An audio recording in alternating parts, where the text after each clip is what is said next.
Chapter 25. A Genius Remembers Love in 1 Second? This is a wonderful novel for you to read.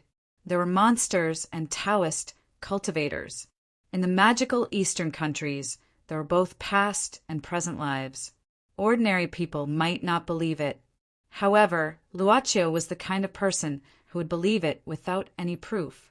Yu Yi said that he would be able to see through people's hearts. Luocio was not sure whether it would be true in the future, but he felt that this man did not speak.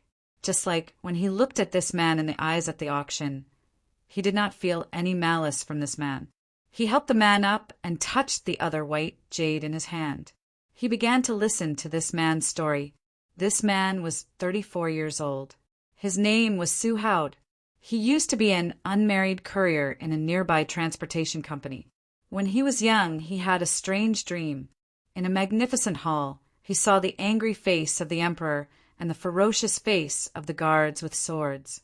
When he had nightmares, the old man used an ancient prescription to drive away the evil spirits, but the effect was not obvious. As he grew older, Su Haud would have more and more dreams, and the things in his dreams became more and more real. Finally, when he was 30 years old, he knew what this long dream was and what he had. "So, you're the maker of this pair of jade pendants." Luocio looked at Su Haud in surprise. "The jade maker of the Ming dynasty?" Su Haud smiled bitterly. "You don't believe it?" "I didn't believe it myself at first. But not only this pair of jade pendants, but also the other products that have been excavated. I remember them clearly. I recognize them. Su Haud caressed the white jade pendants in his hand and showed a trace of obsession. "I remember every step, from the raw stone to the polishing, carving, and engraving." Luocio pondered. "Since Mr. Su knows that this is your past and present life, why do you still hold on to this white jade pendant? You're already in the modern era and have family and friends. Aren't you afraid of taking risks?" "I don't know." Su Haud shook his head and said with a painful expression, "I was confused and hesitant. I've always been hesitant.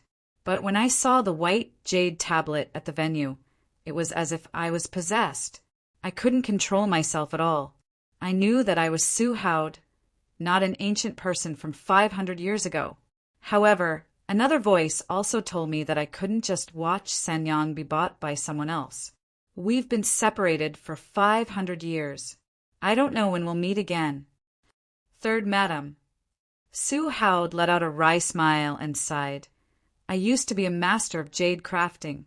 I've been obsessed with jade all my life, and I've always been proud of my talent. That year, His Majesty Emperor Xian Zong summoned me to the palace and ordered me to make a pair of white jade tablets and engrave a scroll of Taoist scripture into them. However, I can't read the Taoist scripture directly. I can only ask someone to read it beside me, and Sanyang was the one who was sent by Emperor Xian Zong to read to me. It was only later that I found out that Third Madam wasn't an ordinary palace maid. She was the emperor's concubine. Moreover, before entering the palace, Sanyang had gone to the mountains to learn Tao. Emperor Xian Zong wanted immortality, so he went to the mountains to ask Old Immortal for help. At that time, Old Immortal agreed to the emperor's request and let Sanyang follow him to the palace. In the eyes of outsiders, Sanyang was the emperor's concubine, but in fact, she was a cultivator who taught the emperor. This pair of white jade tablets was found in the East Sea in the past life of a strange stone. It had magical powers. Sanyang asked the emperor to carve the strange stone into a jade tablet and inscribe a passage of the great jade emperor's heart seal sutra that she had been practicing. The emperor wore it on his body and often recited it while meditating. Su Haud's voice suddenly became low.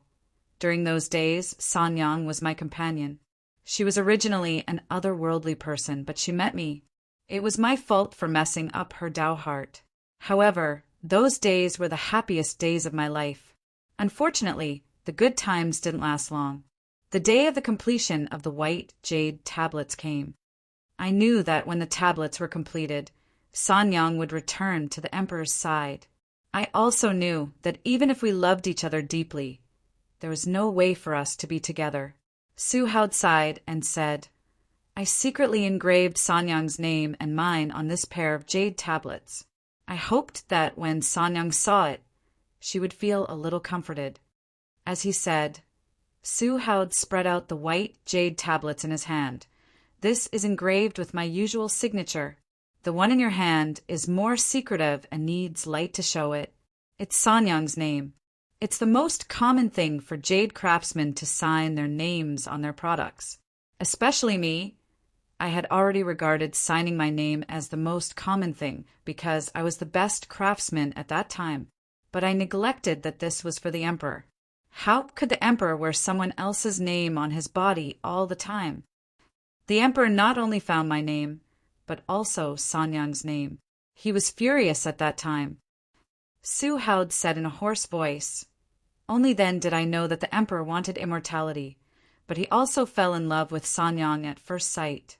The emperor wanted to kill me, and Sanyang begged for mercy for me. In a fit of anger, His Majesty invited a Taoist demon to inject Sanyang's 3 spiritual souls and 7 physical souls into this pair of white jade tablets. Then he beheaded me outside the palace. My body and head were separated and sent to the southeast, where my real body was beheaded. I hate it so much. I swear that even if I become a ghost, I will not let it go. Even if my head is still in the womb, I will kill the emperor with my own hands and get back my Sanyang. But the emperor is dead, and I don't know where the jade tablets are.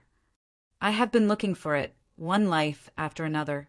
I don't know how many times I have been reincarnated. But I finally found it. Su Hao's eyes suddenly changed. He grabbed Luocho's arm with both hands and said ferociously, Give me the jade tablets. I want to release Sanyang. 500 years. A full 500 years. Her soul was separated and sealed in 2 small jade tablets. Do you know how miserable she is? This behavior did not make Luocho angry. He could feel the anger and sorrow in Su Hao's heart at this moment. But this behavior angered Yu Yi. She directly slapped Su Hao away and made him fall to the ground. As for the jade tablet in his hand, it rolled to the side. Su Hao was shocked at this time. He rolled and crawled to pick up the jade tablet. But at this time, the jade tablet suddenly rose out of thin air and flew to the other side. Finally, it fell into the hands of an old man. The old man was accompanied by a young man. When the white jade tablet was in his hand, the old man said in a low voice, This should belong to my sect. It seems that the records are correct. It's you. Su Hao obviously recognized this old man. He was the one who saved him at the auction. Luocho also recognized him. At this time, the old man's face suddenly turned red. He shouted in a low voice, Return the jade tablet in your hand to me. Almost at the same time, Luocho felt that his body became very heavy. The surrounding air seemed to be pressing against him. Suddenly, he felt that his breathing became somewhat rapid. How dare you touch my master? You are courting death.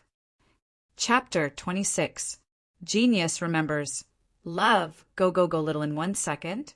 This is a wonderful novel for you to read. After the monster, Luocho met the mysterious power of the ancient East again in a short time. A monk.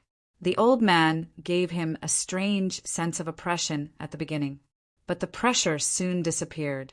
It was not because of Yu Yi, but because of the connection between his soul and the altar buried in the club. It was just like the descriptions of liches that he had read in some Western fantasy novels. Liches were immortal because they hid their hearts in their phylacteries. As long as their hearts were fine, they were immortal. This could also be applied to Luocho. But it was not the heart, but the more illusory soul. Luocho's soul was in the altar of the club. It was fine to say that he was imprisoned, but it was also fine to say that he was protected. Therefore, as long as the altar existed and Luocho existed for a long time, theoretically, he could be considered immortal. Yu Yi, can you deal with this old man? Luocho suddenly asked. Yu Yi said proudly, he's just a useless old man. How dare he threaten the owner with his spirit? I'll deal with him. It was not clear what kind of puppet Yu Yi was defined as by the alchemist who made Yu Yi. But since she could kill the Eastern monk, it was obviously not as simple as doing housework and greeting customers. The old man said the white jade plate belonged to his sect. I also want to know. Luaccio said, don't be too heavy-handed. Yu Yi nodded. Once again, a chilling look appeared in her eyes. An invisible and unfathomable spiritual power burst out all of a sudden. Luaccio didn't feel it clearly, probably because his ability hadn't reached the level it should be. But Yang Taizi personally felt the real meaning of the so-called reckless behavior. Love, go, little, say, W, chew under Yu Ye's strong mental pressure.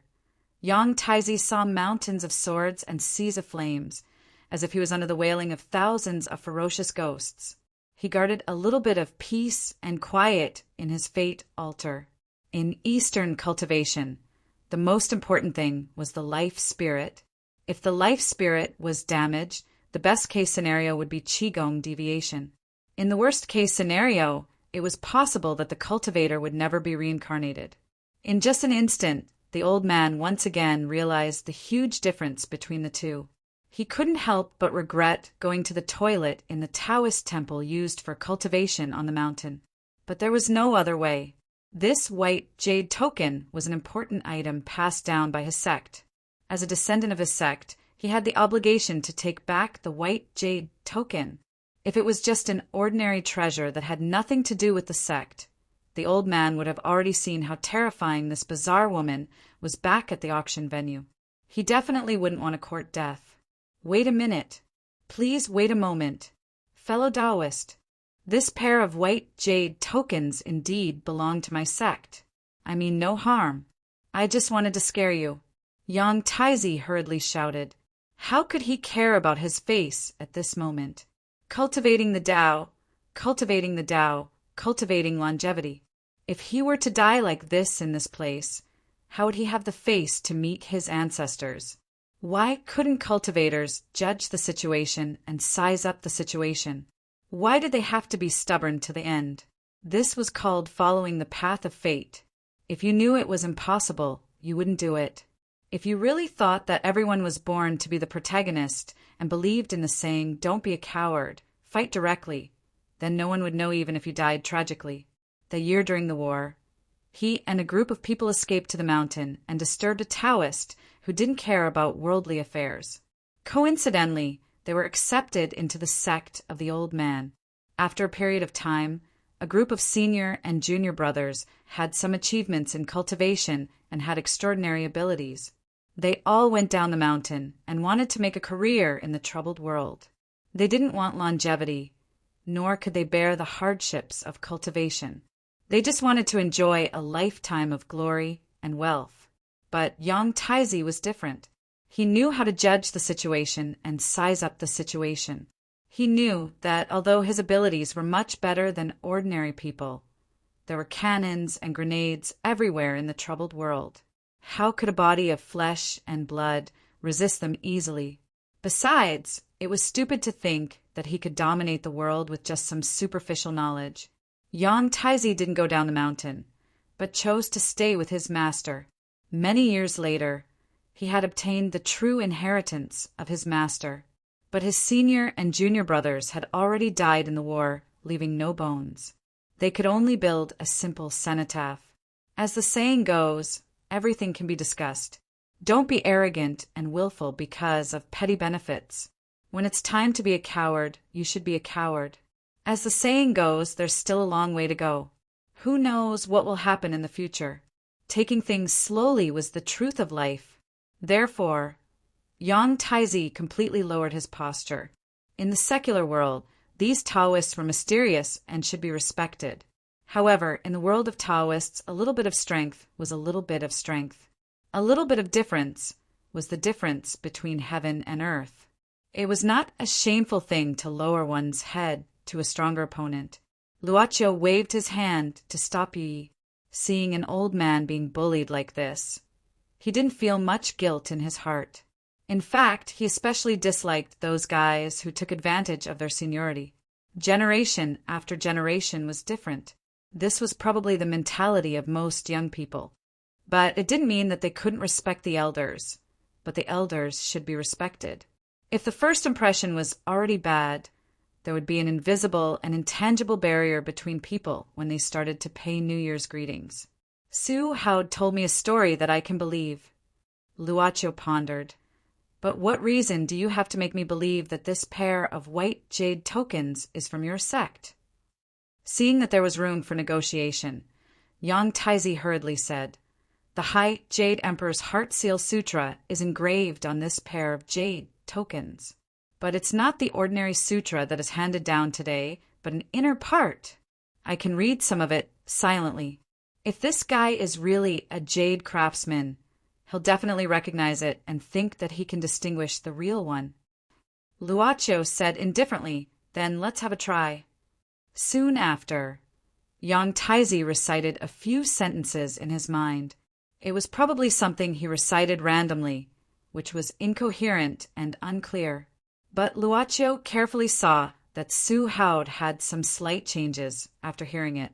Unexpectedly, after Yang Taizi finished reciting, Su Howd insisted that this old man just wanted to take the jade tokens for himself. "Benefactor, I've saved you once. You can't be so ungrateful." Yang Taizi was furious when he heard Su Howd's words. "God is watching from above." God. Su Howd sneered. "If there's really such a thing, why didn't you pity me when I was wandering in the human world all these years?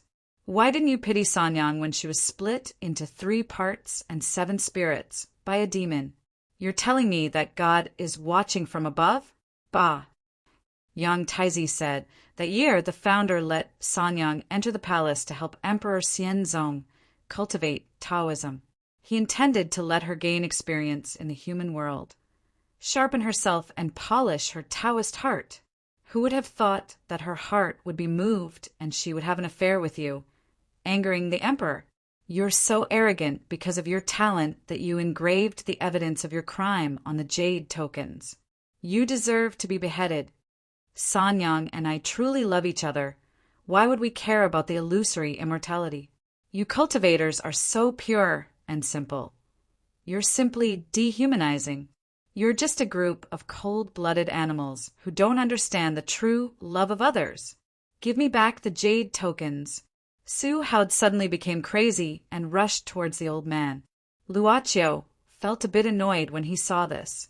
He originally thought that he could understand the mystery of Taoism in the East, but it turned out to be such a melodramatic drama. He shook his head and turned to Yu Yi, saying, "These people are noisy. Shut them up and give me the jade tokens." Yu Yi didn't have any scruples anymore since the master had spoken. The mysterious puppet created by the ancient alchemy suddenly released a powerful force. With a cold snort, Yang Taizi, Su Howd, and the young man beside him all screamed and fell to the ground. They held their heads and showed a painful expression. Yu Yi waved at Yang Taizi, and the jade tokens in his hand flew out. Yu Yi caught the jade tokens and sent them to Luocho. Luocho held the 2 jade tokens and looked at the different expressions of the 3 people on the ground. He said indifferently, "I'd like to hear what Sanyang has to say."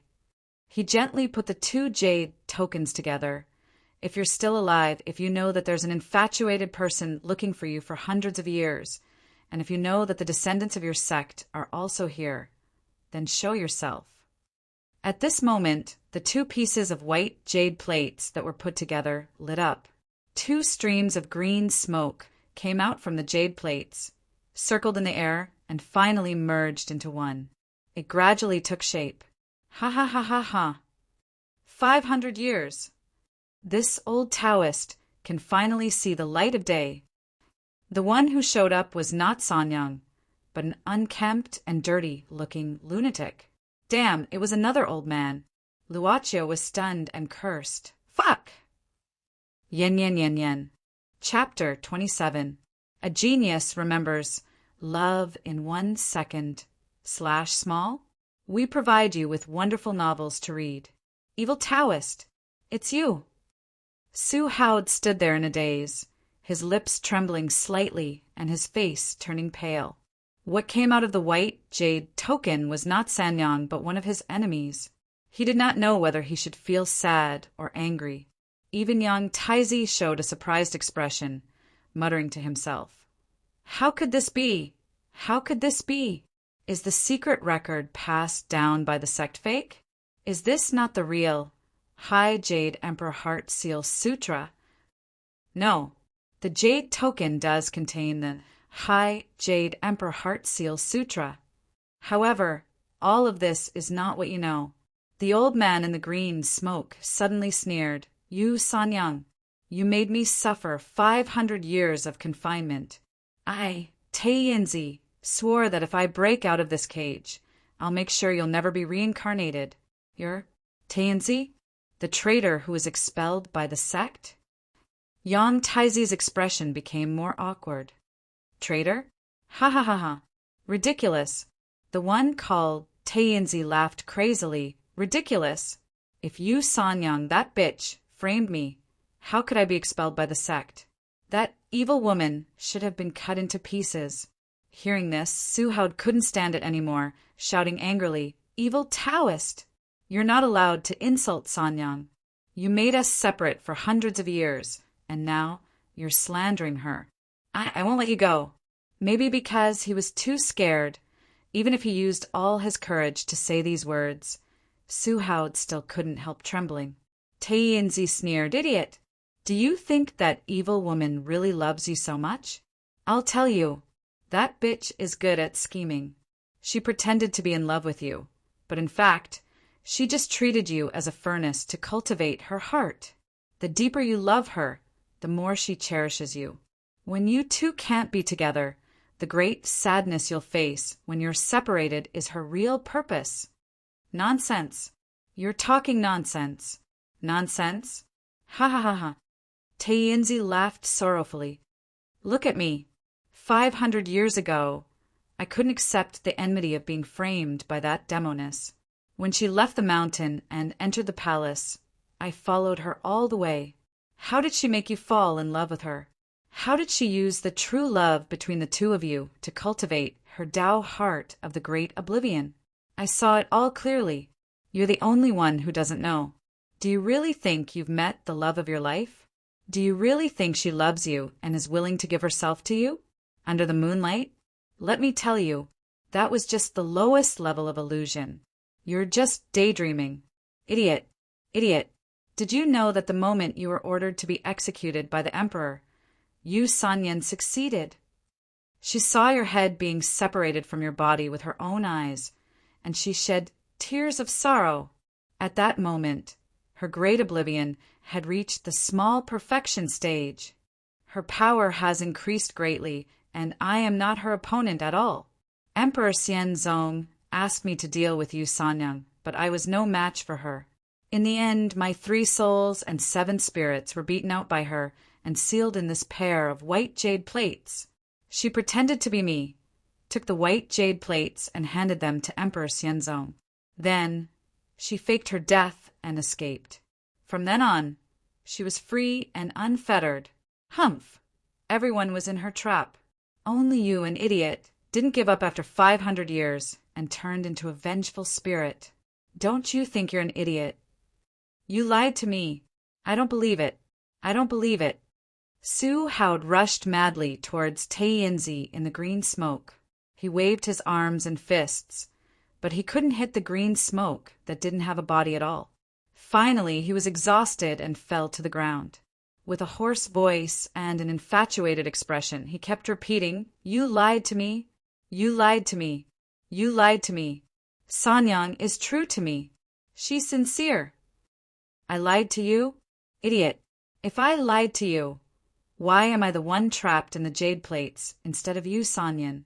Taiyinzi sneered and said, "Think about it carefully. Every time you two made love, did you feel tired? Did your consciousness become muddled? When a man and a woman make love, it should be a time of passion. You didn't drink, nor did you have any illness. How could you be muddled every time? You could have figured it out by using your brain. but you fell too deep into it and didn't want to think about it carefully. Now, the vengeful spirit hasn't left after 500 years. Isn't it because of your ignorance? You lied to me. Su Howd suddenly stood up. This time, he didn't rush madly towards Chuli. Instead, he rushed madly out of the cargo hold. Love go pshao say w. Chuluacho frowned and looked at Yi. Yi stretched out her hand and flicked her finger. A faint light suddenly shot into Su Howd's back, and he fainted on the ground. Then it became awkward again. Let's take a look at the scene. A century-old ghost who came out of the jade plate, a vengeful spirit from 500 years ago, and the sect behind this matter. No matter how he looked at it, it was a family matter. It had nothing to do with Luaccio. No, the only thing that was related was that one of the jade plates belonged to the club, and the other one belonged to Luaccio in name. He had already bought it at the auction. Therefore, both jade plates were his. Yu Sanyan is the representative of ancient scheming bitches. Luaccio thought for a while and broke the silence. However, it was clear that such words that broke the silence only made the situation more awkward. At this time, Tai Inzi suddenly shouted madly, "Boy, shatter the white jade token in your hand." My 3 souls fell into the hands of that butterfly demon. I know about you. This is not your territory, or I'll let you die a horrible death. Are you trying to scare me? Luaccio said indifferently, "If I didn't let you out, do you think you could get out of the jade plate? I even lost 10 minutes of time." Shaking his head, the glimmer of the white jade token suddenly disappeared. The cyan smoke seemed to be sucked into the jade token and split into 2. Finally, Tai Inzi let out a mournful wail and disappeared. Now, there were only Yang Taizi, his disciple, and Luoqiu, who were still conscious. Luoqiu suddenly waved his hand. A black flame condensed in his palm, condensing into a black card without any golden seal. The black card then shot out, inserting into the cement floor in front of Yang Taizi's feet. Luoqiu said blankly, "These 2 jade plates are also mine. If you want to take them back, you have to exchange with something of equal value." The moment Luoqiu finished his words, Yang Taizi felt a strong spiritual power sweeping over him, shaking his consciousness out. Without any reaction, Yang Taizi fainted on the ground. "Master, what should we do with this Su Howd?" Yi asked. Luoqiu said indifferently, "I don't have any enmity with him. What's there to deal with him? He's just a poor guy." Yi said, "Master, don't you want to make a deal with him? His soul has been floating in the mortal world for 500 years. It's also a good thing." Luoqiu had his own standard, shaking his head. "If he really needs it, he'll come to us, right? And... Luoqiu smiled, leaving after showing off, "It's really exciting." Yi didn't say anything. They left the cargo ship, heading for the airport. Not long after, Yang Taizi woke up leisurely, looking at the black card beside him. He subconsciously drew it out and held it in his hand, remaining silent. His disciple saw this after waking up, asking curiously, "Master, what's this?" Yang Taizi didn't look sure, saying hesitantly, "I'm afraid it's a legend that has been passed down for a long time." "Is the legend true?" "Master, according to your order, the white jade plate has been sent anonymously by express delivery. If it's in the same city, it should be sent back to the woman surnamed Dong tomorrow." When entering the airport, Yi returned to Luoqiu and reported. Then she asked confusedly, "Master, Yi doesn't understand. The white jade plate has been found. Why do you want to send it back?" Luoqiu said while reading the airport magazine, "If I don't send it back, how will I deal with it later? I don't want them to apologize to me every few days because they can't find the jade plate. Anyway, the woman surnamed Dong has promised to send it back personally after finding it." He flipped through the magazine for another night. "Then let's wait for her to send it back and end it once and for all. Besides, we've already known the secret of the jade plate, so it doesn't matter if we wait for 1 or 2 days. Yi nodded, but didn't say anything. Luaccio suddenly smiled. Do you think I'm too scrupulous? As the boss of the club, how could I be restricted by the secular rules? Isn't it too degrading? Ye dare not. Luaccio shook his head. There's nothing to be afraid of. You'll accompany me for a long time. If you don't dare to say anything, it'll be too boring. Ye had to say, Master, you really don't need to be restricted by the secular rules. Luaccio said, I also think so, but not now. Yes, I'm the boss of the club now, but it's only been a week. But before that, I've been a normal person for 20 years. The education I received, the ideas I've formed, and the morals in society are still very strong. Obviously, this week isn't enough time to destroy my past. Luaccio paused, so, at least before I completely get used to it, I won't stay in the club all day long. And I won't be like the previous boss who can listen to music boxes all day long. There's nothing in the world that can move him. Do you understand? The fact that I'm still living in this society? Yi nodded blankly. Luaccio smiled. Maybe you can remember who you were before you became a puppet. Then you'll understand. This time Yi shook her head with certainty. There's no need for that. Yi exists to serve the club and listen to the boss's orders. That's enough. Luaccio didn't want to say too much. If he said too much, he would be bored. Chapter 28. Genius 1. Second, remember, love divided by little? Say net, providing you with wonderful novels to read. P.S. Thanks to XBC000000, Galankel for the tip. Love, go, little, say, Kunye in the following text Yenrin, Xiling planned to have a heart-to-heart talk with Luaccio. The 29-year-old deputy editor said that she had been busy with work recently and had been negligent. She didn't do her job as a mother. Her soft and gentle voice could almost kill most men. Then the box of crisps instantly killed Run Xiling's following words. When she reacted, Luaccio had already closed the door of the room, listening to the old CD player that Lao Luo gave his son playing Eagles Desperado. Ran Xiling silently gnawed on a box of crisps. Then there was no then. Brat, do you have to be so emotional? In fact, there was no one in Luaccio's room. After he returned to the room, he turned on the CD player and directly went back to the club. Who knew what the hell was playing? Sitting behind the club counter, Luaccio said that it was too late and didn't want to drink flower tea. The considerate maid opened the wine cabinet on the side of the bar in front of Luaccio for the first time. A bottle of vodka, a bottle of black cocoa, and a bottle of fruit-flavored gin.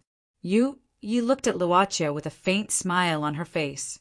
Then she filled the shaker with ice cubes, poured the 3 kinds of drinks into small cups, and poured them into the shaker. She closed the lid and began to shake. There weren't too many tricks, but from beginning to end, Yu's eyes never left Luaccio. As the saying goes, beauty and fine wine are always suitable for each other. Luaccio looked at them and felt relaxed and happy. Yi shook the shaker until light white frost formed on the outside of the shaker. After the mixture turned light brown, she poured it into a cocktail glass, accompanied by the rhythmic sound of high heels hitting the wooden floor. The mixed drink was also sent to Luaccio.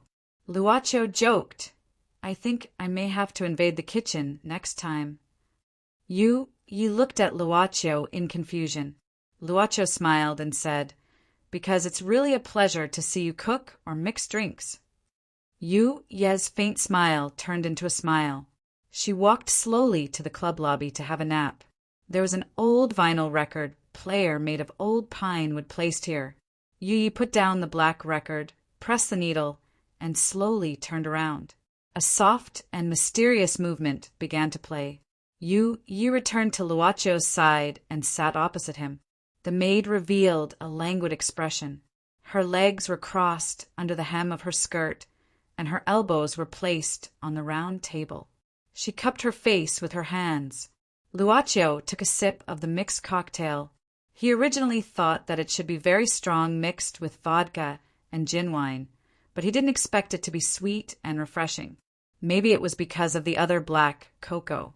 He played with the white jade token he got from Pianxian and suddenly asked, "In this world, is there really a past life and a present life? Are there 10 Yama kings after reincarnation?" Yu Yi whispered, "There are many ancient legends in the East. People believe because they believe. But who knows? After all, it's not a way to let people see it with their own eyes." Luocho asked, "Then how do you explain Su Haod?" Yu Yi said, "People have thoughts, and thoughts are the soul. So if the soul doesn't dissipate, the thoughts won't dissipate. There are ghosts, and so on in this world. But in Yu Ye's view, these are all clusters of strong spiritual bodies. They left the carrier of the physical body, but they didn't dissipate because of their strong emotional obsession." Hearing this, Luocho said, "I've read some fantastic magazines. It said that the human spirit is like a kind of wave. When the spiritual wavelength of two parties is close or almost the same, maybe one party can accept the other party's thought wave. In other words, there is no such thing as a past life and a present life. But Su Haod found a carrier that can accept his thoughts?" Yu Yi smiled. "It's up to the master to believe it." Luo Qiu shook his head and took another sip of the cocktail. He pursed his eyebrows and felt the fragrance of the wine lingering in his mouth. "It's strange.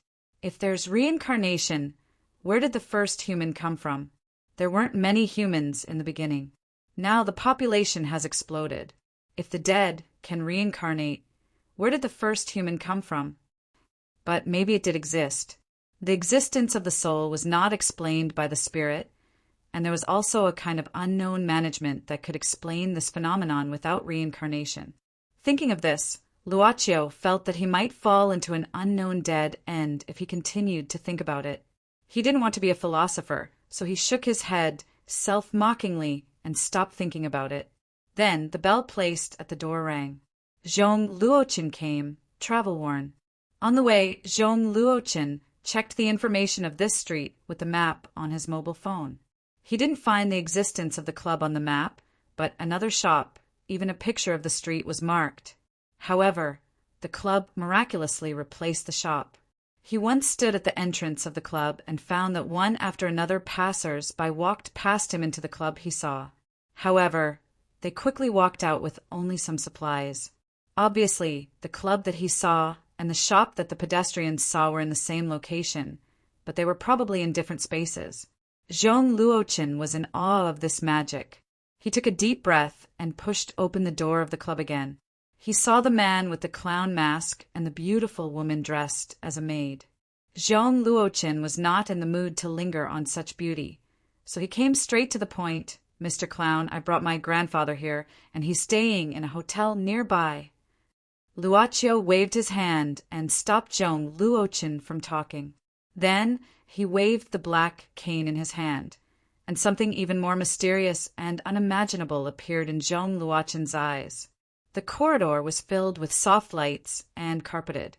Zhong Luochen was slightly frightened. "This is a hotel?" Luocho walked in front with his hands behind his back. "Guest, take me to see your grandfather. But I have a request. I hope there are no more outsiders, except for you and your grandfather." Zhong Luochen immediately said, "My family was worried this time, so they insisted on coming. But don't worry, Mr. Clown. I've asked them to wait on the floor below. But there's not much time." Luocho said indifferently, "Got it." In a suite, Luocho finally saw Zhong Luochen's grandfather. He was lying on the bed with a needle in his arm and an infusion bag hanging. There were a lot of instruments next to him. The old man looked haggard and pale, without a trace of blood. He lay there like this, not far from death. Luocho walked to the old man's side and suddenly thought, "Did I see too many old people today?" But this absent-mindedness didn't affect what he was supposed to do. Luocho stretched out his hand and pressed on the old man's face. Some black light spots started to emerge from the forehead of Zhong Luochen's grandfather and were absorbed into Luocho's palm. At this moment, the door of the suite was knocked, and a man's voice was heard. "Luochen, I heard some noise. Are you back? Open the door." Open the door. You don't want us to guard grandfather. What do you mean? The knocking on the door was very loud, obviously with a lot of strength. If you don't open the door, don't blame me for barging in. Is there someone else inside? Zhong Luoqin looked at the door anxiously. From the voice, he knew it was his elder brother, Zhong Luoyin. This guy was very suspicious. He must have used some method to spy on him. Otherwise, it would be too much of a coincidence for his elder brother to come here right after he came back. Mr. Clown, I don't know. Zhong Luoqin hurriedly turned around, but he couldn't see Luocho's figure. But the scene in front of him almost made his heart jump out of his chest. The old man, lying on the bed, had opened his eyes at some point and sat up. Although his face was still haggard, his eyes were still clear. Where is this? Luoqin. The old man slowly opened his mouth. At the same time, Zhong Luoqin heard this sentence.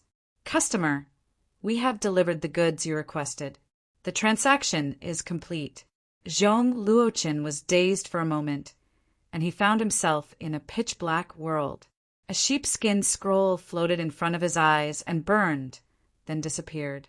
He felt as if something had been taken out of him, and he subconsciously touched his body.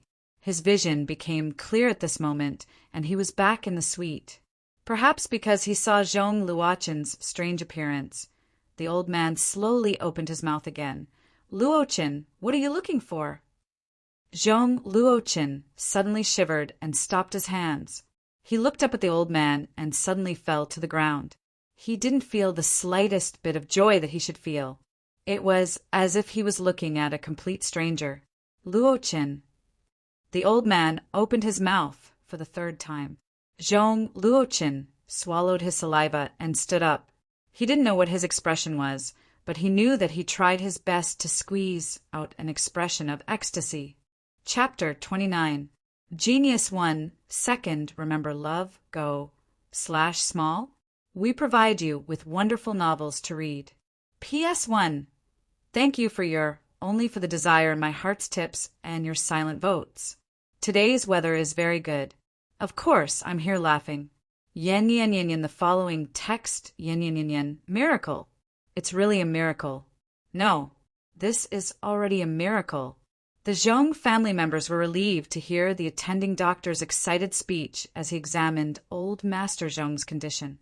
As for old Master Zhong, who knew his own situation and knew that he had come back from the gates of death, he couldn't help but burst into tears with his good brother, who had accompanied him for decades. Doctor, are you sure my grandfather is fine? You'd better check carefully. If there's any mistake, I will never forgive you. The eldest brother, Zhong Luoyin, stared sharply at the attending doctor, who was so excited that he forgot himself. Ah, eldest young master, you're right, the attending doctor hurriedly said, although all the instruments here show that old Master Zhong is in good condition. It's better to do a more detailed examination. Zhong Luoyin nodded and said, I'll arrange it right away. The attending doctor had to be busy for a while. As for the other assistant, he looked curiously at the second young master of the Zhong family and said, Second young master, what method did you use to reverse old Master Zhong's situation? This was a miracle in the medical field. If there's really a way to cure this terminal illness, it's really a revolutionary breakthrough in the history of human medicine. Unexpectedly, Zhong Luoqin said indifferently, Listen, the people who cured old Master Zhong are you, and it can only be you. No one here can reveal what happened today, no matter who it is. Everyone looked at the calm Zhong Luoqin in surprise. His mother and eldest brother, Zhong Luoyin, frowned at the same time. Just as Zhong Luoyin was about to speak, old Master Zhong suddenly said, You all can leave. Luoqin, old Luo, you stay too. I have something to ask. Grandfather? Father? However, old Master Zhong's face suddenly darkened. His boldness in managing this large clan for decades made everyone shut their mouths. There was no need to say anything more. Everyone could only leave the suite silently. After everyone left, leaving only Zhong Luoqin and old Luo, old Master Zhong opened his mouth again and again. I still have some self-awareness, and I'm not a person without common sense. It wasn't just a day or two ago that I discovered the problem in my head. I know very well how long an old man like me still has to live. Luoqin, tell me honestly, what did you do? Grandfather, it's fine as long as you can recover. Zhong Luoqin said softly, the rest is not important. Old Luoqin, Luoqin, old Luoqin, old Luoqin, old Luoqin, old Luoqin, old Luoqin, old Master Zhongfen sighed, old Luoqin sighed, old Luo sighed. He knew that he couldn't hide it anymore, so he could only smile bitterly and say, Master, I'm sorry. Luoqin, Luo Luoqin. Luoqin, Luoqin, old Luoqin. Old Zhong's expression changed slightly. His recuperation of painting and calligraphy in his later years was suddenly broken. He waved his hand and slapped old Luo's face angrily. He said, Fool! Luoqin, old Luo, how could you be so foolish? Don't you know what that place is? It's not a holy mountain, it's a place like hell. Old Luo lowered his head, not daring to speak. Luoqin didn't feel wronged. He had followed old Master Zhong for decades. The relationship between them had long surpassed the blood relationship of ordinary people. Old Luo sighed again. Master, the Zhong family can't live without you. I asked second young master to go there. If you want to blame someone, blame me.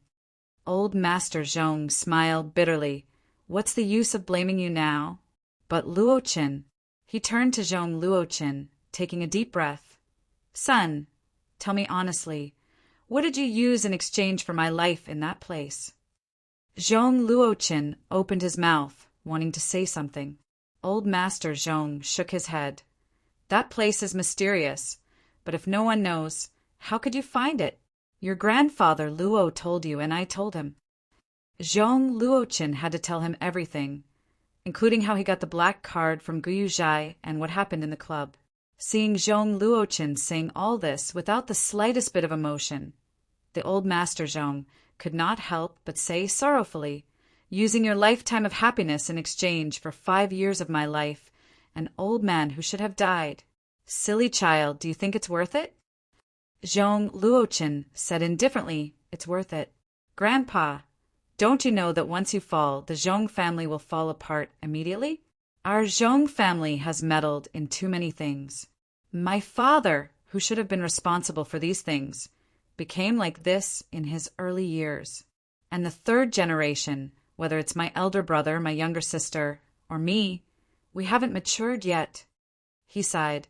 Now is not the past, and the society is not the past. Can we, who have developed since that era, control everything secretly like we did 20 or 30 years ago? He shook his head. We can't. Even to the people now, we're more like a malignant tumor. Grandpa, if you're not here, how can we support the Zhong family with only my brother and sister and my father who has become like this? Once you fall, everyone will be in danger, and the relatives will think about how to divide the family's wealth. As the saying goes, when the tree falls, the monkeys scatter. You're the only towering tree in the Zhong family now. I won't let you fall so easily. 5 years. 5 years. Old Master Zhong murmured to himself, looking at Zhong Luoqin sadly. The old man cried, My child, it's been hard on you. Everything will be fine. Zhong Luoqin shook his head. Old Master Zhong was silent for a while. I want to be alone for a while. All of you can leave now. On the 3rd floor of the club. The sacrifice was successful. You've gained 127 days, 9 hours, 43 minutes, and 7 seconds of lifespan. Luoqiu opened his mouth in astonishment. What the hell was the 9 hours and 7 seconds? You're purposely showing your existence on the altar, aren't you? Having said that, Luoqiu was too lazy to complain after the sacrifice. He directly returned to the lobby of the club. The new boss of the club, who felt that he had a much longer lifespan, seemed to be in a good mood. He imitated Yu Yi and walked to the bar counter to mix the same cocktail. Of course, he only did this because he felt that it was new. As for whether the finished product was a glowing dish or a dark one, what did it matter? Anyway, only he would drink it. Yi was just a puppet and couldn't eat at all. Thinking that he forgot to take out the ice cubes from the fridge, Luocio was surprised to see the door of the fridge open directly. The ice cubes and the ice cubes fell out and flew to him in an orderly manner, then fell into the cocktail pot one by one. Luocio was stunned. Yi said with a smile, "Congratulations, master. Your ability has been strengthened again." Luocio curiously stretched out his finger and pointed at one of the ice cubes in the cocktail pot. He found that the ice cubes directly floated. As his finger moved, the ice cubes also began to make an infinite circle in the air. The playful Luocio put all 10 of his fingers on the bar counter at the same time. He looked at Yi and raised his eyebrows. His fingers began to lightly tap on the bar counter. One by one, the ice cubes flew out of the cocktail pot and arranged themselves in the air, forming a circle in the lobby of the club. Luocio stretched out his finger and drew a wavy curve. The ice cubes in the circle rose up and down one after another. It was a never-ending wave. His finger pointed at the pine wood vinyl record player in the corner. A vinyl record flew out and fell into the record player. Accompanied by the sound of the record player, Luocio stepped on the sign and gently nodded his head, walking out of the bar counter. It was Rod Stewart sailing. Luocio grabbed Yi's hand and transmitted his own rhythm to the servant doll. He pulled Yi and began to gently swing in the club. The seats and stools began to automatically lean against the wall. The empty space turned into a dance floor. The nostalgic sound of the voyage sounded. Luocio continued to stretch out his finger and pointed at the furnishings in the display cabinets, one by one. Dolls, old pocket watches, hats, and wine glasses. There were also eyeballs emitting crimson light. More ice cubes flew out of the fridge. They once again combined into a transparent ice crystal spectrum, dancing in the air with the melody. Several dolls landed on the wooden floor at the same time, surrounding Luocio and Yi. When the needle turned halfway, Luocio raised his eyebrows and smiled. "Isn't it more interesting than doing nothing and just sitting there?" Yi took the initiative to pull Luocio's other hand and guided this new owner of the dance steps that were too horrible to look at. Yi joked. However, it will probably be a huge project to clean up later. Luocio looked at the doll in amusement. There were times when she wasn't cold. She didn't speak and let her words turn into emotions in the music and melody. Then, the bell in the pine wood door suddenly rang. The ice cubes scattered on the ground like marbles. The dancing decorations stopped abruptly. It was as if the stage had been swept up by a gust of wind. Luocio looked at the mess and let out an oh sound. He looked at the wooden door that was knocked open like a gust of wind and appeared in front of him a floating black robe. Then, under the hood was a cloud of black smoke without a face. Black Soul Envoy greets the new owner. Yen PS2. Do you know why it starts with PS1? Because PS2 is here. If the weather is bad, why don't you listen to Rod Stewart sailing? Life will become much better. Chapter 30. Genius remembers love in 1 second. Divided by small, I will provide you with wonderful novels to read. The black robe was only concealing a mass of black mist, but it was able to emit sound. Floating in the air, the lower part of the robe swayed slightly. Its general image was very similar to the ghosts in Western legends. Black Soul Emissary, that was what it called itself. Luocio looked up and down. The altar that imprisoned his soul was now very conscientiously revealing the information of this Black Soul Emissary to Luocio. The club needed a steady stream of customers. Otherwise, the club's owner would die soon. So how to increase the number of customers? Just like the existence of the black card, other than making customers willing to come to trade through discounts, there was also the existence of advertising. The Black Soul Emissary was like the existence of the club's advertising. They wandered in the society, constantly spreading the existence of the club in the dark Legends and legends were actually created by people with intentions. These black soul emissaries were actually evolved from souls, and these souls were all used as transaction fees and eventually belonged to the club. If they were useful or had good abilities, they could choose to store the souls in the warehouse, then turn them into black soul emissaries and finally work for the club outside for free. The new boss of the club felt that this kind of free labor was actually very good. He had nothing to be dissatisfied with. These loyal and would not betray him. They did not even need manual labor and silently pulled in customers outside. This was simply a touching form of praise, okay? Greetings, monsieur. Black Soul's voice was as respectful as when it was facing Luaccio. It could be seen that Yu Ye's position in the club was indeed second only to the boss's privilege. Master, do you want to hear the report from number 9? Yu Yi asked Luaccio. Luaccio knew that Black Soul had no name, only numbers, so he did not feel strange. He looked at Yu Yi curiously and said, "You should, right?" Yu Yi explained, "The previous boss only let me be in charge." That must be because the previous boss had reached a new height of isolation, right? Luaccio smiled and said, "I'll listen." Number 9, begin the report. Yu Yi nodded and ordered. Black Soul number 9 said in a gloomy voice, "Master, number 9 has successfully implanted information about the existence of the club into 7 different investors." Black Soul number 9's black robe suddenly opened, and 7 white cards flew out from its black, fog-like body and arrived in front of Luaccio. Black Soul number 9 continued, "These are the information of the 7 new customers. Master, please take a look."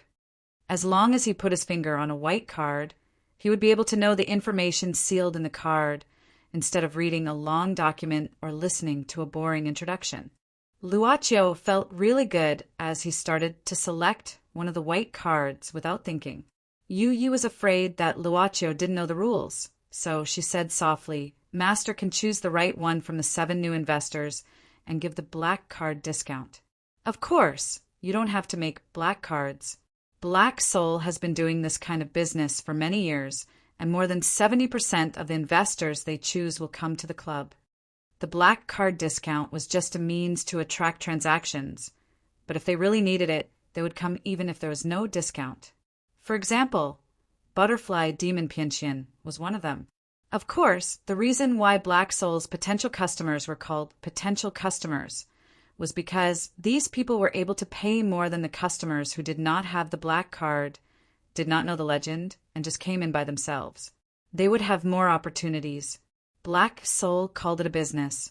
The more investors it found, and the more successful the transactions were, the higher the performance of Black Soul would be.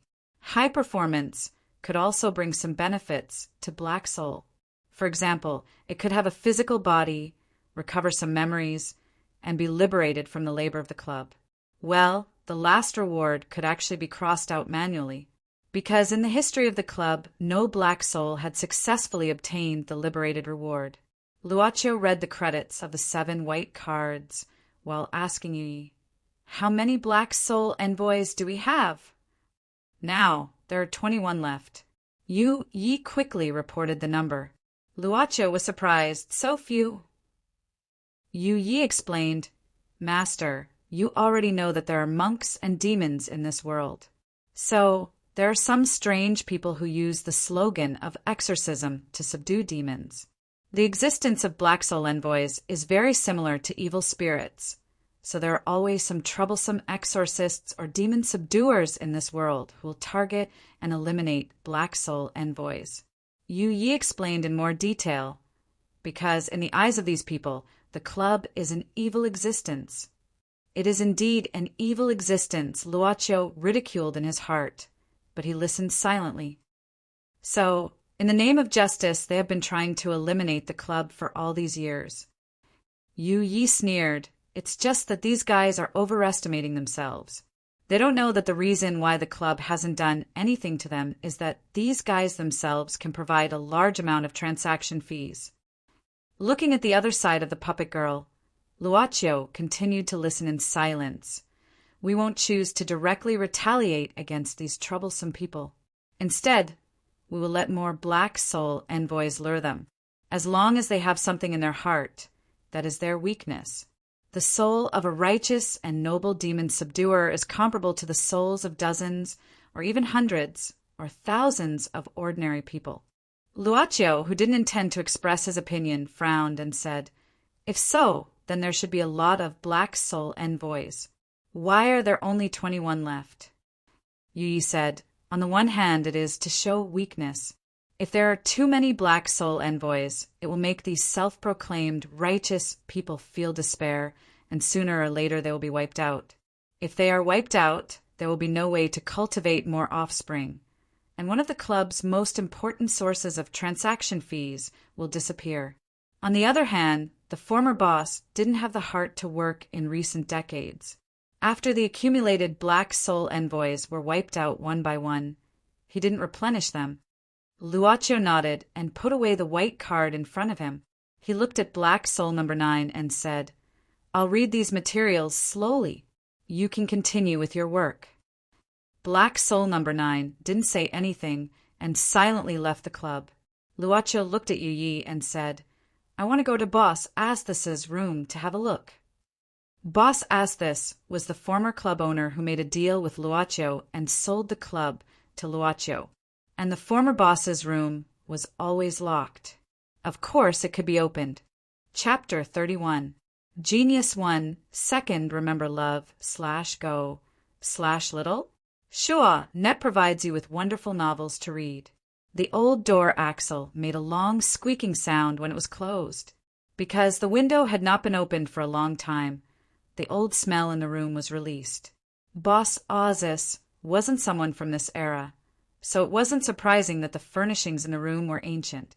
Yi did not follow Luaccio in, but just stood at the door.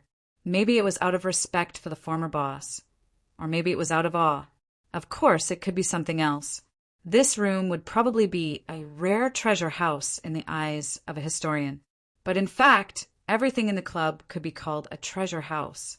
Luaccio walked to the windowsill. The curtain was just a black gauze. There was also a small round table and a small square wooden chair. The chair was pulled out, and there were many scratches at the foot of the chair, probably because it was pulled out for a long time. Luaccio directly sat on the chair and closed his eyes. Boss Ozus would probably spend a lot of time sitting here every day. He did not know what was the use of this, but he felt that he should feel the feeling of sitting here. When he was sitting here, what was he focused on? After a while, Luaccio, who found nothing, stood up and began to walk around the room. Against the other side of the wall was a simple desk, but both the drawers and the table were empty. As for the wardrobe in the room, there was only one set of clothes. The bed was there, and so was the bedside table. There was a candlestick on the bedside table, and these were the only things in the room. Therefore, Luaccio didn't see the music box that Yi said could produce sounds after the winding of the clockwork. It was like the former boss did not leave anything for Luaccio except the first letter. Luaccio could not help but feel a little disappointed. When he was about to leave, he suddenly had a flash of inspiration. He walked to the round table again, squatted down, and looked at the floor of the round table. Using the same method, he looked at the bottom of the desk and flipped the bed over. He even looked at the back of the drawer. Finally, he moved the wardrobe. He looked at the cracks on the wall behind the wardrobe and the back of the wardrobe. There's really nothing left. Or am I overthinking it? Luaccio muttered to himself. In the end, he could only helplessly restore the room to its original appearance. Unknowingly, it was already time for the sun to rise. A gentle breeze blew away the veil covering the windows, and the sunlight shone on the glass window. Only then did Luaccio realize that this was a window pane. At this moment, the fragmented sunlight and the glazed flower windows combined to form a dazzling light painting. The room seemed to become much more vivid all of a sudden. Luaccio subconsciously walked to the window, opened the curtains, and pushed open the glass window.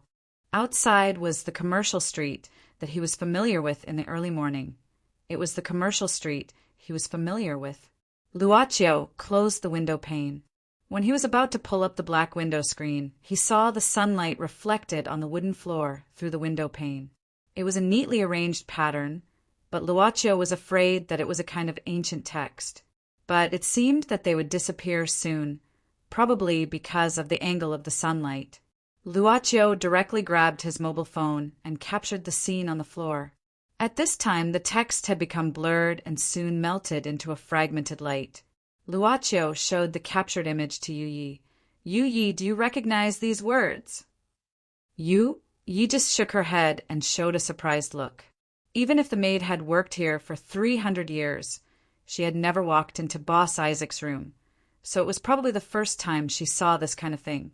But Yu Yi didn't recognize it, so the text was probably from 300 years ago, or something even more ancient. Luaccio tried to put his palm on the phone screen, intending to use the identification ability, but he only got this response from the altar. The text content has been lost. Do you want to use 1,000 years of lifespan to repair and translate the content? Luaccio felt that there should be a what the fuck here. But at this time, another message came from the altar. 10 years of lifespan can be used to purchase the source. Well, there should be another what the fuck here. Master. Looking at Luaccio's somewhat silent appearance, Yu Yi asked tentatively. Luaccio sighed, calmed his mood, and said, It's okay, at least it's not empty-handed. There's still a long way to go. Moreover, with a goal, I'll probably become more active. He later told Yu Yi to continue working and return to his original home. At this time, Ren Xiling naturally hadn't woken up from her sleep. Luaccio felt that it was a waste to spend 10 years to buy the text, so he directly copied the captured image to the computer and then used the photo editing software to cut a few of the most clear text into separate images and then piece them together into a new picture. He uploaded it to title content. What kind of text is in the picture? Next, he just needed to wait for the interpretation of enthusiasts. If no one recognized it, he could consider the overseas Quora website. If no one recognized it, then he would work hard to earn more lifespan. Speaking of working hard to earn lifespan, Luaccio had to start reading the information of the 7 customers brought by Black Soul 9 this time. In theory, the black card with the mark should be issued to customers who could still make a profit even if the price was discounted. It wasn't as simple as using the transaction fee as a sacrifice to gain lifespan after the customer bought something. Through these transactions, Luaccio understood that he was also a customer of the club, but the biggest one, and his lifespan was the only currency he had. The purchase of information, the appraisal of items, or the release of Taiyinzi's soul from the White Jade token could all be done through his lifespan. Then there was the storage. After the storage, the items would lose the ability to be sacrificed. That was to say, in the future transactions, Luaccio would use his lifespan to replace the transaction fee if he liked it. Strictly speaking, this was also a kind of consumption behavior. Therefore, his lifespan wasn't something that didn't generate profits. The first white card appeared in Luaccio's palm, and then broke into pieces, turning into photons like a fog, winding around his head. Luaccio closed his eyes. Jiang Chu returned to the hospital early. In the hospital, it was rare for a doctor of Jiang Chu's level to arrive early. He was in his early 40s, but he was elegant and a famous chief surgeon of the neurosurgery department. Talent, fame, and wealth. He divorced his ex-wife 10 years ago and was still single. Therefore, many girls in the hospital admired Jiang Chu. Chapter 32. Genius remembers love in 1 second / little. We provide you with wonderful novels to read.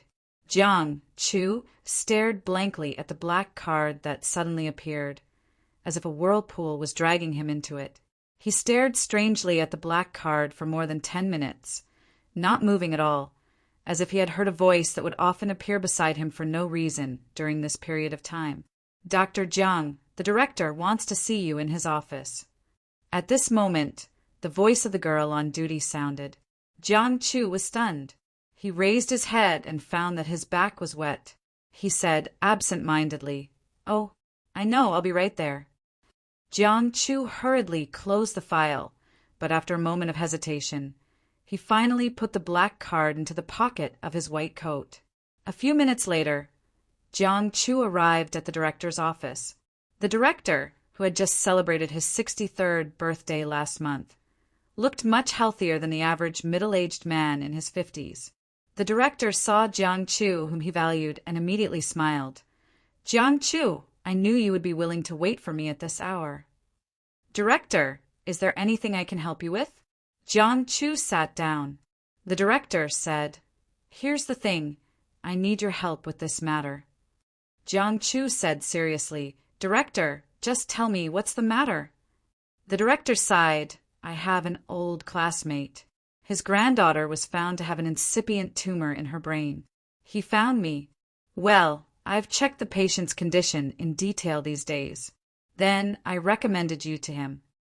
Seeing that Jiang Chu was still calm, the director was satisfied, but his expression became more serious. "She's less than 5 years old, and the nerves in her brain are still very fragile.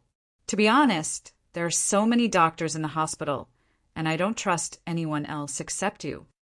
Jiang Chu suddenly said, "Director, I've asked for a leave of absence last week," the director said gently. "I know you haven't had a good rest these years. I've already approved your leave of absence, but this old classmate of mine has been my friend for decades. You can postpone your leave of absence temporarily. After the operation is completed, I can even give you a month's leave." Jiang Chu said, "But director, it's not easy to operate on a child. If there's any chance, shouldn't we let the experienced Dr. Huang do it?" The dean was slightly displeased. "This time, you'll need to operate on the frontal lobes of the brain. Trust me, there's no one around who's more talented than you in this field." "Jiang Chu, you don't have to be so modest. I'm not the kind of person who ranks based on seniority. Compared to qualifications, I value personal medical ethics and skills more. Do your best in this operation. If you can complete it beautifully, I'm going to promote you to be my assistant." Jiang Chu looked at the dean in surprise. The dean said earnestly, "I've been working hard for so many years. It's time for me to rest. Jiang Chu, I value your character and your ability. Trust me, after a few more years of training, this hospital will definitely need you to take charge of it." The dean walked to Jiang Chu's side and patted his shoulder. "You have the ability, so don't belittle yourself. What's more, my old classmate has agreed to let you perform the operation. If you back out now, it'll be troublesome." Jiang Chu frowned and asked after hearing some other words. He had to play the friendship card.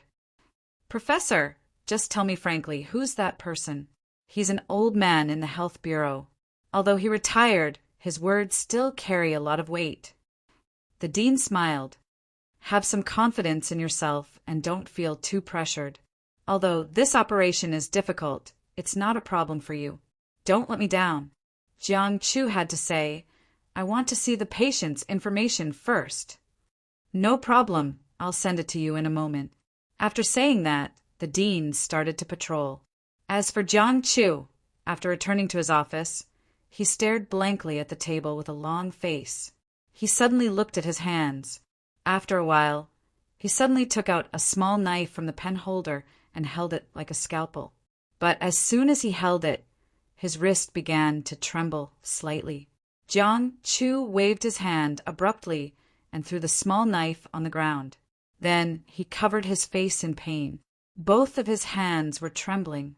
After a preliminary self-diagnosis, Jiang Chu had no choice but to realize what had happened to him. He was on the verge of a mental breakdown. Parkinson's disease. Not only would his hands tremble at any time, but if it happened during the operation, then originally he had asked for a long leave in order to discuss with a doctor friend abroad if there was any way to solve his problem. But as his teacher, the dean obviously had high hopes for this operation. He also knew the significance of this operation to his future career. However, it's so ironic the chief surgeon lost his hands. Jiang Chu couldn't help but reveal a bitter smile. These 2 days, nothing happened in the club. But Luoqiu still received a message from Zhang Qingrui, saying that the auction house had found the lost item and sent it to him personally. She didn't know where Luocio lived, so she had to contact him by phone. Luocio didn't want to expose his residence. Although it was not difficult to investigate it in this information age, he finally chose to meet her at Guyuzhai. He had thought that the fat manager would send the jade token, but unexpectedly it was the owner of the auction house who sent it in person. It was a lady named Dong Minghua. That lady didn't come? Seeing only Luocio, Zhang Qingrui asked curiously. Luocio said she's busy. Dong Minghua smiled. Finally, it's just a false alarm. You may not believe it, but this jade token was sent back anonymously the next day. No one knows what happened in it. She said this to Luocio, because Zhang Qingrui didn't show any surprised expression. Apparently she had known it earlier. But Luocio, who knew it earlier, had to pretend to be surprised. That's really weird. Dong Minghua didn't know why she lowered her attitude. Mr. Luo, I'm really sorry for the false alarm. If it's possible, I'd like to invite you and that lady to have a meal. Luocio didn't want to deal with aliens, so he said directly, don't mention it. Ms. Dong, since the jade token has been returned to me, I won't pursue it any further. Dong Minghua put on a fake smile. In that case, I'll treat you to a meal even more. Luocio had to say, I'm also busy today. It was the first time for Dong Minghua to meet someone who didn't give her face like this. She wondered whether this guy was a hothead or really that busy. But she had spoken twice. If she continued, she would lose face. So she had to nod. That's a pity. But if Mr. Luo comes to my auction house next time, remember to inform me, so I can send someone to greet you. Luocio also nodded. That's fine. Zhang Qingrui was dumbfounded. She knew that Luocio was an eccentric person, but he was so unreasonable that he would suffer a lot in the future. But on the other hand, she admired Luocio's character. He didn't curry favor with the rich and powerful, and was actually a free person. Now, the society was impetuous, and it was rare for a young man to have such a character. Well, Ms. Zhang, I still have something to do at the auction house, so I have to go back soon. Dong Minghua said, It's really a pity that I didn't see Mrs. Zhang today. If there's a chance next time, I'll definitely visit. Zhang Qingrui also said a few words of courtesy, and then saw Dong Minghua out. Now she turned back and saw Luocio still standing there, and couldn't help but be surprised. In her opinion, Luocio should have left just now without saying anything. Well, there's something I want to trouble you with. Luocio said directly, Even the person who asks for help is like this. Zhang Qingrui smiled helplessly. Do you know that you just offended a very influential person in the antique circle? Now you're speaking in such a matter-of-fact tone. Aren't you afraid that you'll offend me too? Luocio was stunned and thought for a while. I've been lending you my notes, Zhang Qingrui. Zhang Qingrui sighed.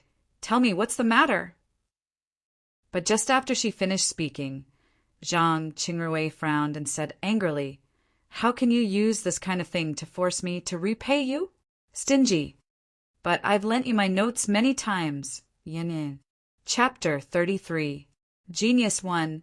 Second, remember love divided by go divided by little? I will provide you with wonderful novels to read. A box. Yes. Third Mississippi, love, go, little, say, chew that day. Miss Zhang from Guyuzhai deliver box in person. The third miss squinted at Cheng Yin. This ambitious man was easy to bribe. He was not only greedy for money, but also lustful. However, he was smart and observant. He knew what kind of woman he could play with, and what kind of woman he couldn't have any delusions about. For example, right now, Cheng Yin was restraining his aggressive gaze. The Zhong family's third miss smiled and said, Do you know what's inside the box? Cheng Yin immediately said, Of course I know. I even secretly took a picture of it when the second young master wasn't paying attention. Cheng Yin took 2 steps forward, but didn't dare to get too close. Although the third miss was charming, she wasn't a woman he could touch casually. All he needed to do was to gain enough benefits from the Zhong family's third Mississippi. What's this?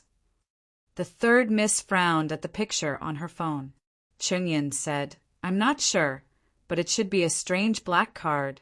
The second young master never left this card. It was very difficult for me to secretly take a picture of it.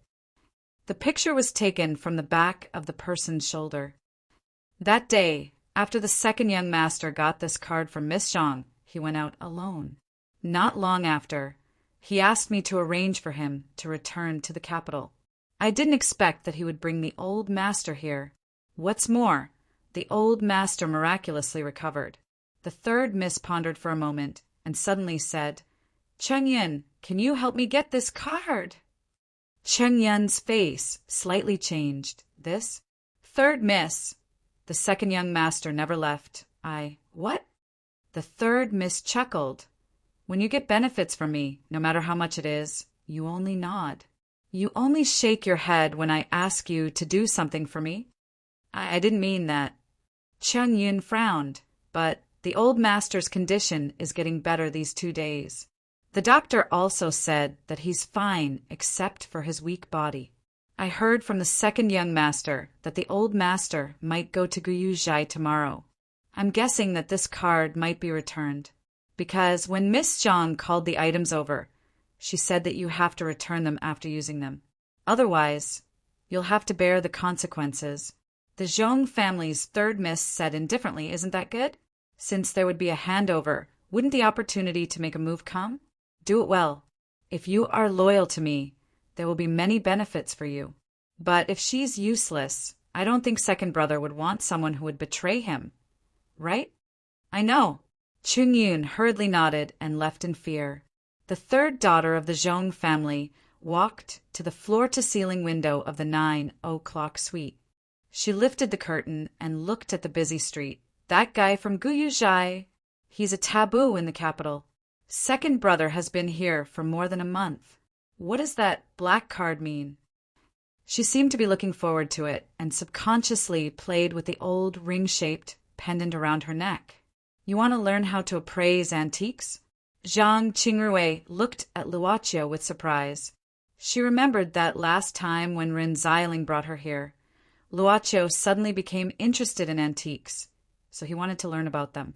Let's not talk about the matter of you bidding for the white jade. Now that he made such a request, did he really have a strong interest in antiques? Yes.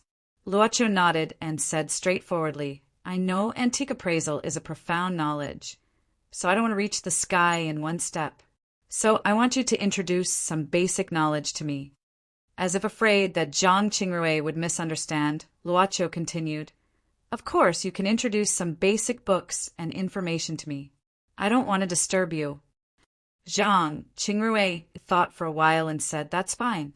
But Luochio, as you said, antique appraisal is not something that can be mastered in a day or two. If you just want to do it for fun, I suggest you give up the idea. Luochio said seriously, I won't regret what I decide to do, and I won't give up halfway. Don't worry. Zhang Qingrui nodded. She quickly walked to the pear blossom wood book in her office. Not long after, she pulled out 3 thick books. They were Identification of Blue and White Porcelain, Origin of Blue and White Porcelain, and Appreciation of Qianlong Colored Powder. There are many kinds of antiques, and there are many kinds of antiques. So if you really want to learn, I suggest you focus on one of them first. Zhang Qingrui said, Porcelain is relatively common, and it's one of the easiest things to get. I suggest you start with porcelain first. Luochio nodded and put the 3 books into his backpack. Luochio didn't bring a backpack last time, but now, in Zhang Qingrui's opinion, it was obviously a backpack specially for books. This guy, don't tell me that this was his plan from the start? I'll give them back to you as soon as I finish reading them. Luochio thanked her. Zhang Qingrui shook her head. No, these books aren't precious. If you know how to buy them, you can buy them in many places. So it's okay to give them to you. She suddenly stared at Luochio.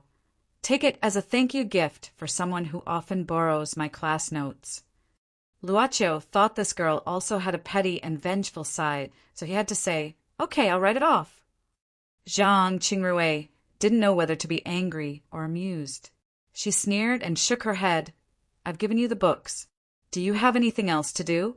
I have to deal with the shop, so I don't have much time to talk nonsense with you. But if you're interested, you can stay here and have a look. But remember, don't move your hands." Luocho shook his head. "No thanks. But since you welcome me here, I'll come here often." Zhang Qingrui didn't deny it. "I'll walk you out." Before Zhang Qingrui walked Luocho to the lobby, she had to stop. The reason was that Cheng Yun in a suit also came to the door. His voice was heard before he arrived. "Miss Zhang, that's great. I can see you here." Cheng Yun walked to Zhang Qingrui with a warm smile. Zhang Qingrui said indifferently, "Why, are you the only one here?" Cheng Yun glanced at Luocho quickly and asked, "Miss Zhang, may I ask who this is?" "He's my friend," Zhang Qingrui said, "but I don't think he's interested in knowing you. What's the matter? Zhong Luochen asked you to come here?" Cheng Yun nodded. "Miss Zhang, may I have a word with you?" Zhang Qingrui frowned and looked at Luocho apologetically. Luocho smiled. "It doesn't matter, you go ahead. By the way, thank you for your gifts. I'll be careful and won't break them." When he took the 3 books, he found there were many notes in them. Obviously, Zhang Qingrui didn't just read them casually. Luocho didn't intend to take them back, since, she said, she gave them to him. He planned to return them when he finished reading them. "That's enough. You've said more than a year ago." Zhang Qingrui rolled her eyes at Luocho and then turned to Cheng Yin. "Come to my office."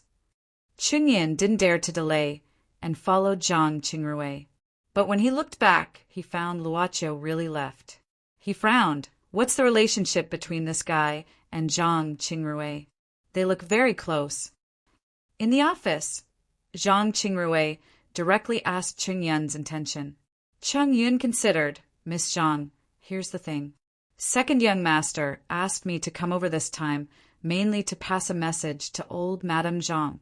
He looked at Zhang Qingrui's face, continuing, "Of course, I don't dare to disturb Mrs. Zhang, so I want to pass a message to her." "What's the matter?" "Second young master said he'll visit Mrs. Zhang in person tomorrow, and an old friend of hers will come with him." Zhang Qingrui gave a start. The only people who could be considered as her grandmother's old friends seemed to be people from the capital. She nodded. "I see, I'll tell her. Is there anything else?" "No," Cheng Yun hurriedly said. "I'm just passing a message, nothing else. Miss Zhang, I won't disturb you." Zhang Qingrui nodded. In fact, it would be more convenient to pass a message by phone. However, these large families all had this kind of rotten temperament. They had to specially send people over to show respect. Zhang Qingrui didn't like this method, but she knew her grandma would care about these details.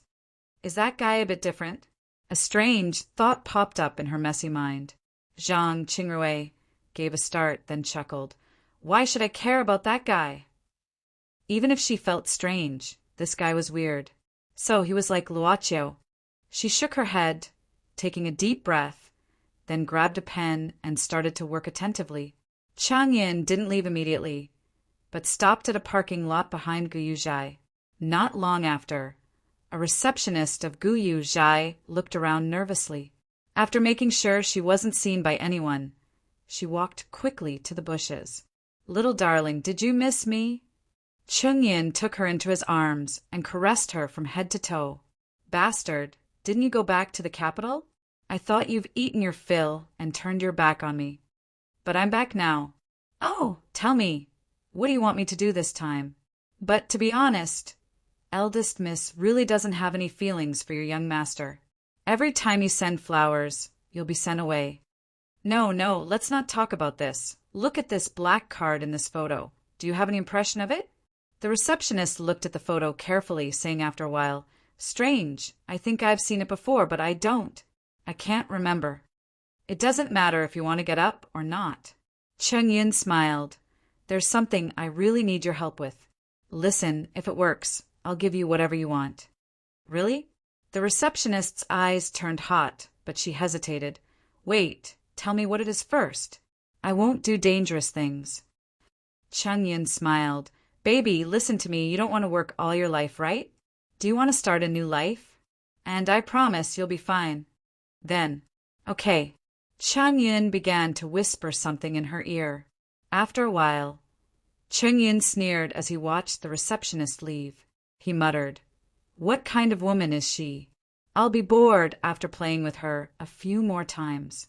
Stupid woman. As he spoke, he took out his phone and dialed Zhong Luoqin's number. Immediately, his expression changed. It's me, second young master. Yes, the matter has been settled. I've passed the message to Miss Zhang. Nothing happened, but after a pause, Chung Yun said carefully, Do you remember the last time we came here? Miss Zhang was receiving a man and a woman? I saw it again today, but it was only that young man. They seemed to have been in the office for a while. I just happened to see Miss Zhang and that young man walking out talking and laughing. They seemed to be quite close. Yen yen yen yen. Chapter 34. A genius remembers love in 1 second / small? We provide you with wonderful novels to read. Luo Qiu was reading one of the books, The Origin of the Blue and White Flower, when the bell rang. After putting on the clown mask, Luo Qiu came down from the 2nd floor of the club. The guest was Yang Taizi. Of course, it was only Yang Taizi. Who are you? Yang Taizi was surprised to see Luo Qiu wearing a clown mask, but he also saw Yu Yi. From the figure, Yang Taizi easily guessed that this masked man was the young man from that day. Luo Qiu pointed at the round table, indicating that Yang Taizi could sit down and have a good talk. Is he wearing a mask to hide his identity? But I've seen Luo Qiu's real face. Yang Taizi couldn't help pondering over the meaning of his deceitful behavior. Is he warning me not to reveal my identity? Yang Taizi had always been very cautious, especially when dealing with such a mysterious and weird force. Therefore, Yang Taizi pretended that he didn't know Luo Qiu's real face, sitting down quietly. The old Taoist was good at meditation. When it was time to be quiet, he would be as still as a rock. However, Luo Qiu was thinking, if I knew it was Yang Taizi, I wouldn't have worn the mask. But Luo Qiu still took the initiative to ask, Guest, you want this pair of jade plates, right? In fact, if the white jade plates were really important to Yang Taizi, he should have arrived within 1 or 2 days. Yes. Yang Taizi nodded cautiously. Do you know the rules here? Luo Qiu suddenly asked. Yang Taizi said, I've heard about it. He was silent for a while, and then said resolutely, the value of the white jade token is too high. If it's a pair of complete white jade tokens, I'm afraid I can't afford it. So, I only want the high jade Emperor Heart Seal Sutra hidden in the white jade token. Luo Qiu asked curiously, Taiyinzi's 3 spiritual souls and 7 physical souls are still here. He is your sex ancestor, after all. Are you planning to leave him behind? He's been expelled from the sect. Yang Taizi said seriously, he's no longer a disciple of my sect. It has nothing to do with me. While speaking, Yang Taizi reached into his chest and took out a brocade bag. A trace of unwillingness flashed in his eyes, but he still opened it resolutely and poured out a cyan jade. This piece of cyan worm jade can be used to nourish qi. Ordinary people wearing it can not only prolong their lifespan, but also exorcise dretches. It was good to be a Taoist.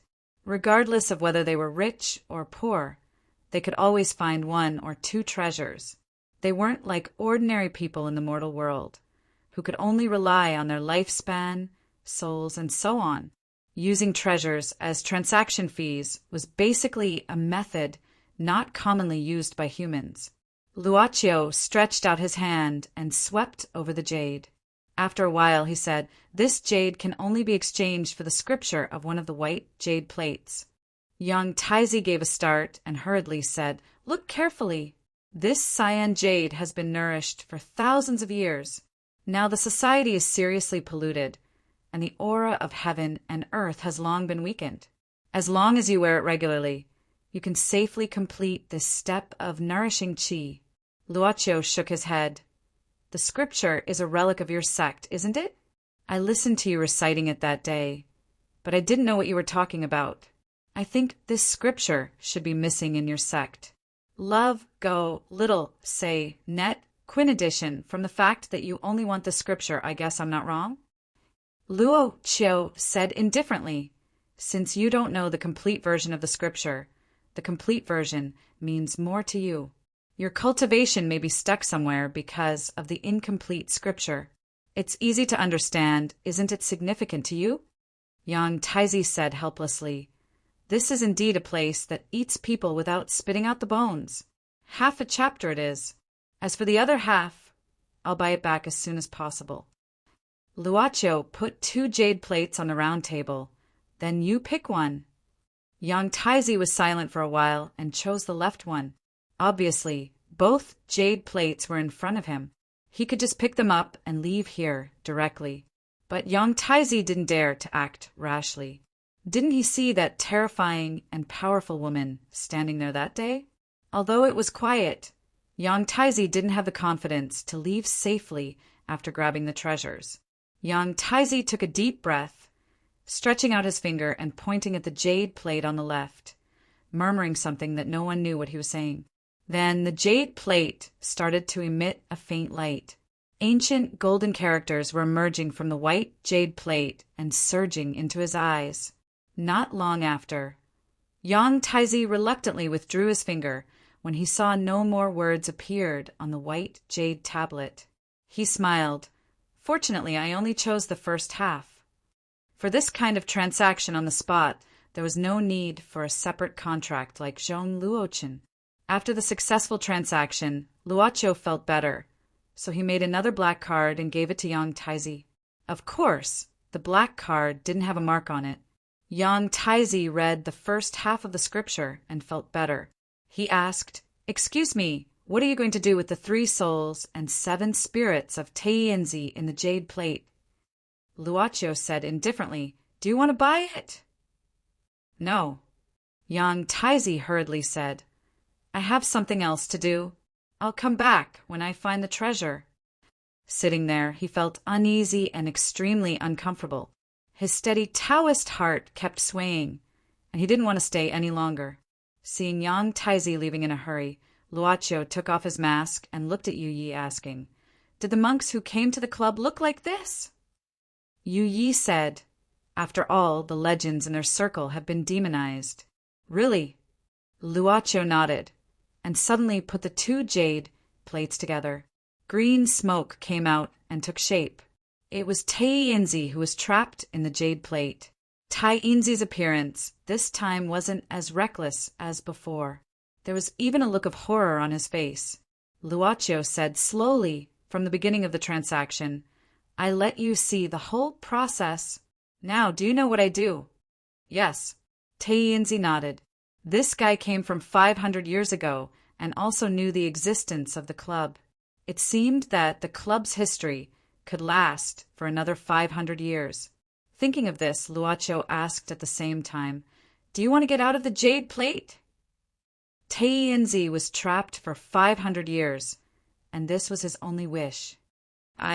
What else can I give back?" Taiyanzi gave a bitter smile. "We don't accept money here. Even if it's money, I'm penniless now. I only have my 3 spiritual souls and 7 physical souls." "You want my 3 spiritual souls and 7 physical souls?" "I need some servants recently." Luoqiu deliberated. "How about 500 years? You're trapped for 500 years, and then you serve me for 500 years, and then I'll set you free. 500 years for 500 years. But in fact, you can leave the jade plate so you can still make a profit." Taiyanzi said without thinking, "Okay, I'll do it." Luoqiu was quite satisfied with this result. Then he used the ability given to him by the club to release Taiyanzi from the jade plate and reunited his 3 spiritual souls and 7 physical souls. Finally, he was branded as a member of the club. Black Soul Envoy? Taiyanzi knew his identity after he regained his freedom. He couldn't help shaking his head and sighing.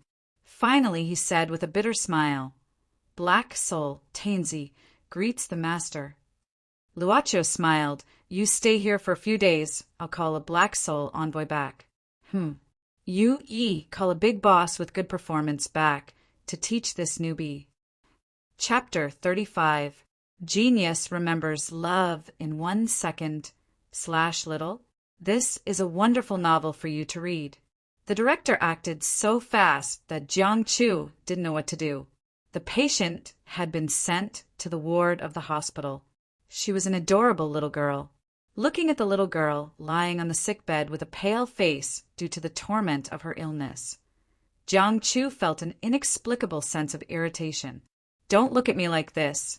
Please don't look at me like this," he kept thinking in his heart, almost begging.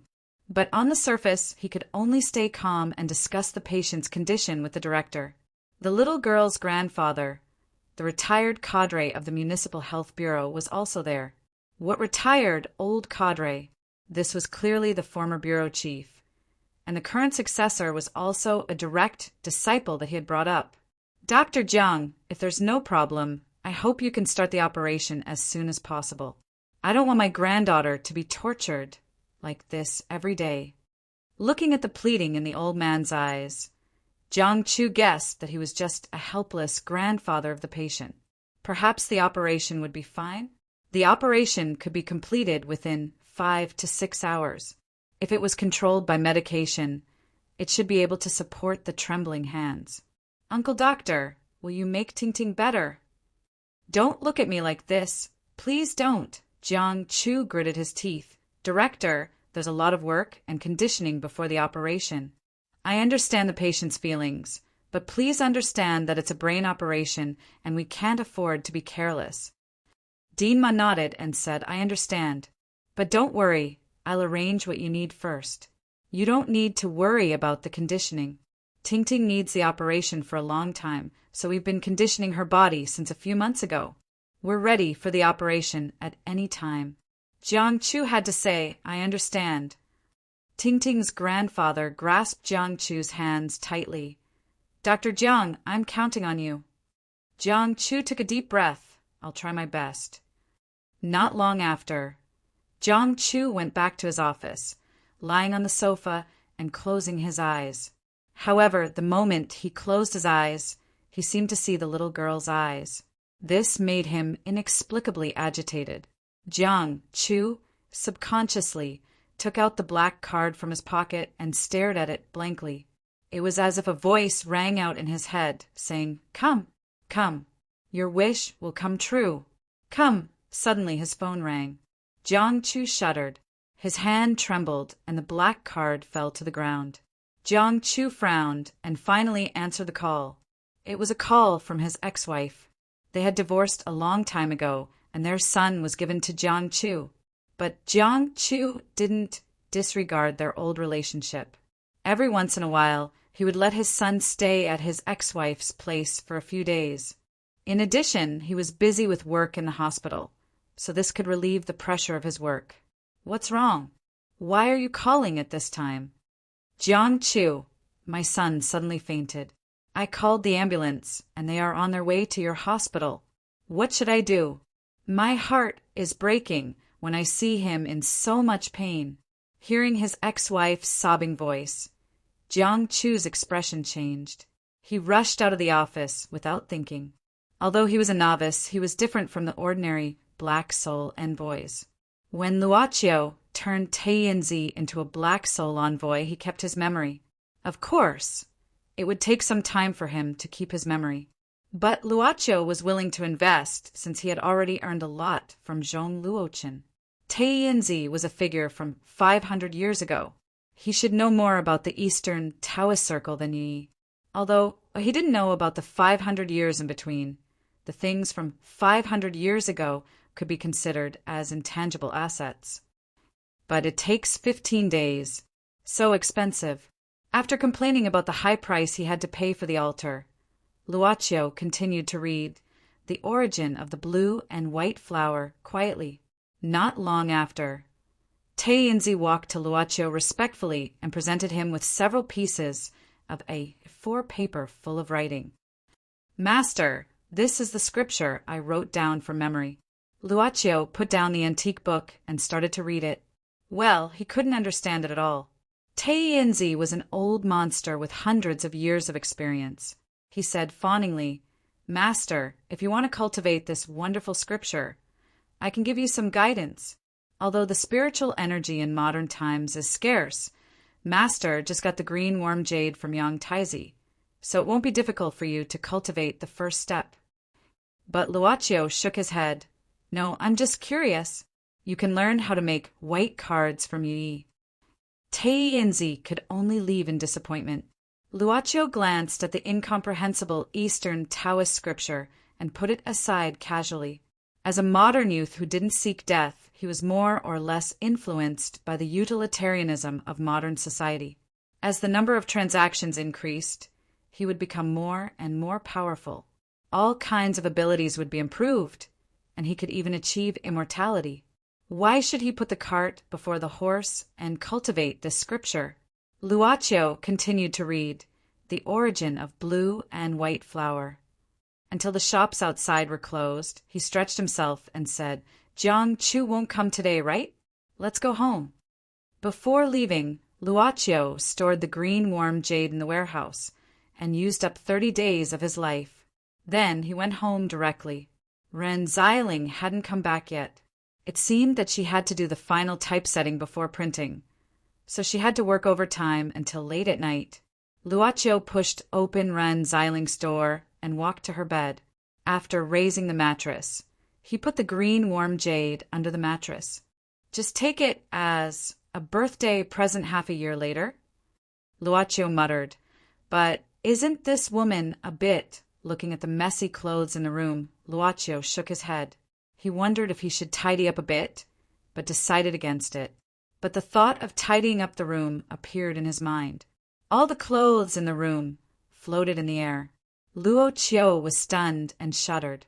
The clothes floating in the air fell down one after another, and the red lace underwear that was originally in a moving state fell on his feet cooperatively. Luaccio subconsciously wanted to kick it away. Unexpectedly, Ren Xiling's voice suddenly sounded. She sounded surprised and threatened. "Luaccio, what are you doing here?" Well, let's first review the scene. Because of the thought of tidying up the clothes, all the clothes were in motion. Their current position was actually much dirtier than before. Then Luaccio felt that it was a malicious intent from the universe. Some of the more subtle clothes fell around him. This scene appeared in front of Ren Xiling's eyes unreservedly. F*CK. This is so F*king embarrassing. Yen PS1. I found that there are more recommendation votes than clicks. This is so embarrassing. Why does it look like Taobaa's porn package? Chapter 36. Genius 1. Second, remember love, go, /little. Say network, providing you with wonderful novels to read. Luaccio knew. In life, it was inevitable to encounter many embarrassing things. Even close relatives, there would be times when it was particularly awkward. He was good at observation, so it was easy for him to see what Ren Xiling was thinking from her expression. Because of the excess of male hormones during puberty and the sexual deviation caused by exposure to a large amount of dirty information in society, and also because of the lack of maternal love since childhood, which led to the psychological bias of longing for older women and so on. But with Luaccio's understanding of Ren Xiling, so many thoughts would only lead to one conclusion in the end. It's my fault. I actually didn't notice this. Ren Xiling took a deep breath and said, "Let me be alone and think about it." Ren Xiling suddenly closed the door of the room. The two of them were separated by a door like this, and time passed little by little. The door opened again, only to see Ren Xiling with a serious face, looking at Luaccio, and said, "Luaccio, I think we need to have a good talk. Listen, for men, this is not a shameful thing. We need to look at this problem optimistically." I knew it would be like this. Luaccio had the urge to cover his face, thousands of words finally converged into 2 words, and gently spit it out from his mouth. Sleep. What? Ren Xiling only felt a strong wave of tiredness, making her eyelids so heavy that she couldn't open them. But in the blink of an eye, she had already leaned against the door, slowly slid to the ground, and fell asleep. Luocio stretched out his hand, and Ren Xiling's body floated from the ground, and then floated back to the bed. He looked at Ren Xiling, who had directly entered a state of deep sleep, with some annoyance. Shaking his head, the space around Luocio suddenly distorted slightly, and the next second, a doll with a beautiful face had already walked out of the distortion. "Master, why did you summon Yi? Is there a problem?" Luocio said, "Yi, you should be able to hypnotize her and make her forget some small fragments of her memories, right?" Yi looked around the room and nodded. "Yes, it's fine. However, if humans suddenly have a blank memory, they will have doubts. It is best to use something to fill in the blank." Luocio thought for a while. "How about this? When I got home, I didn't see Luocio, but because I was too tired, I didn't even take a shower and fell asleep on my bed." "Understood." Yi walked to Ren Xiling's side, stretched out her hand and pressed on Ren Xiling's forehead, then lowered her head and whispered something in her ear. Not long after, Yi stood up. "Master, when she wakes up tomorrow, she will only remember what you just said." Luocio secretly breathed a sigh of relief. "Well, thank you for your hard work. You can go back first." After hearing the order, Yi did not stay any longer. She walked in from where she left and disappeared. Luocio took a last look at Ren Xiling, then casually sent the blanket flying and covered her body. Only then did he gently close the door and go back to his room. Love go, Xiao, say W. Chu Luocio was not too sleepy. He turned on the computer and logged into his Jihu account. He found that there were already 2 replies to the questions he posted. The first one, "Are there only these few words? Is there a full picture or something like that?" Because there are similar characters in the ancient text, it is difficult to determine what kind of text it is without more references.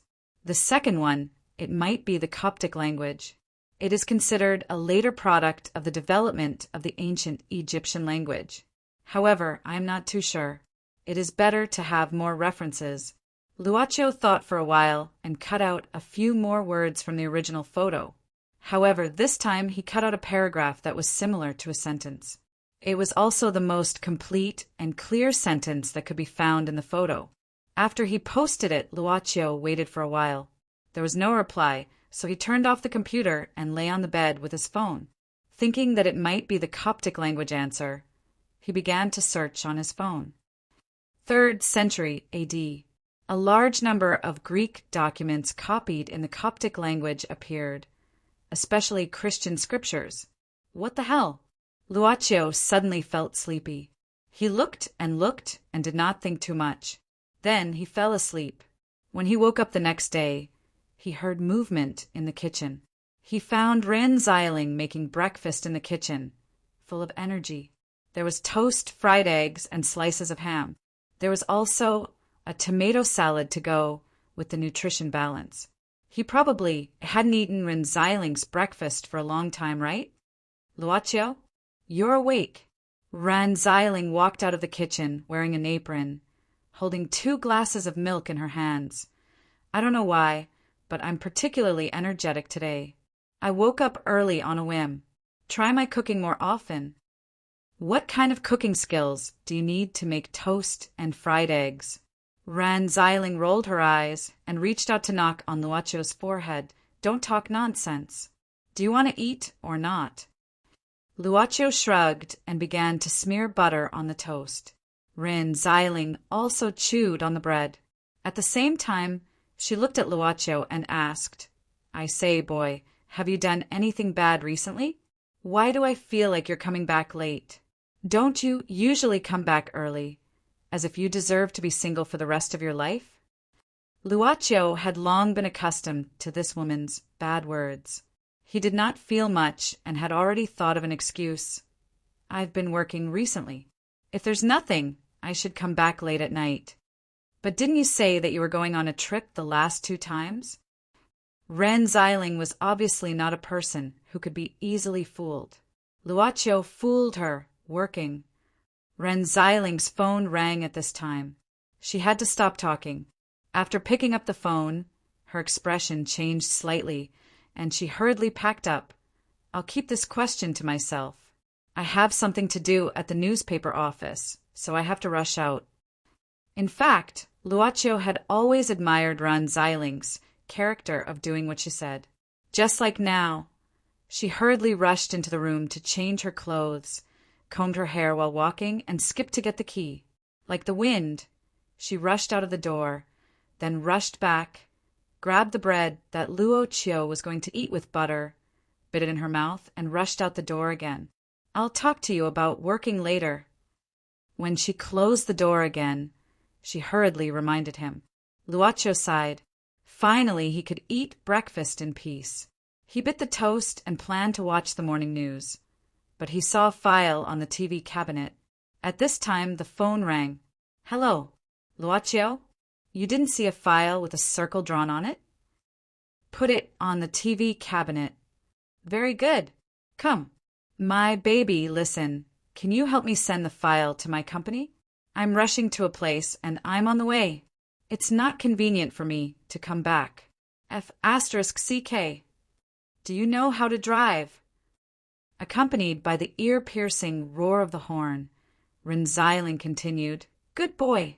After you send it, I'll introduce a girlfriend to you another day. Hello.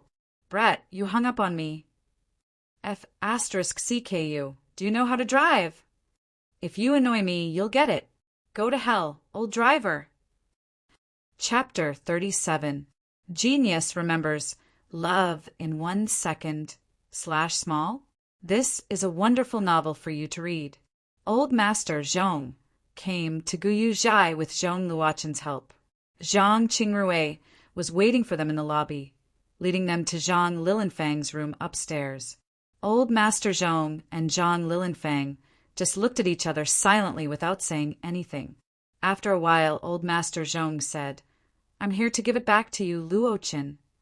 Hearing Old Master Zhong's order, Zhong Luoqin opened the brocade box. Zhang Lilinfang glanced at it and nodded. Zhang Qingrui took the brocade box from Zhong Luoqin. At this time, Zhang Lilinfang said, Qingrui, put it back to its original place. Remember, put it away well. Okay, Grandma. Zhang Qingrui answered softly. Zhang Lilinfang said again, Zhong Luoqin, I have something to talk to your grandpa alone. You go out too. Zhong Luoqin hesitated, but Old Master Zhong waved his hand. It's okay, you wait for me outside. Zhong Luoqin had to say, Miss Zhang, if you don't mind, I'll go with you to put it away, okay? Zhang Qingrui said indifferently, no need. Zhong Luoqin smiled and didn't insist. After the 2 young people went out, Old Master Zhong sighed. Lan Feng, how have you been these years? Zhang Lilinfang waved her cheongsam, but turned her head sideways, looking at the window instead of Old Master Zhong, saying indifferently, At least I'm better than you, an old guy who almost entered the coffin. Old Master Zhong smiled bitterly. I should have entered the coffin indeed. Thanks to you. If you didn't lend me the black card, I'm afraid I couldn't come to see you. Zhang Lilinfang said indifferently, It's just that your kid came to me with the jade lock. I think it's to settle some debts. Today I see you, not because I'm happy that you survived the crisis, but because I want to see what you've sold to keep your old life. I want to see how ugly you look. I'm happy to see it. Old Master Zhong sighed. Lan Feng, do you still remember what happened that year? Zhang Lilinfang sneered. What? You want me to forget?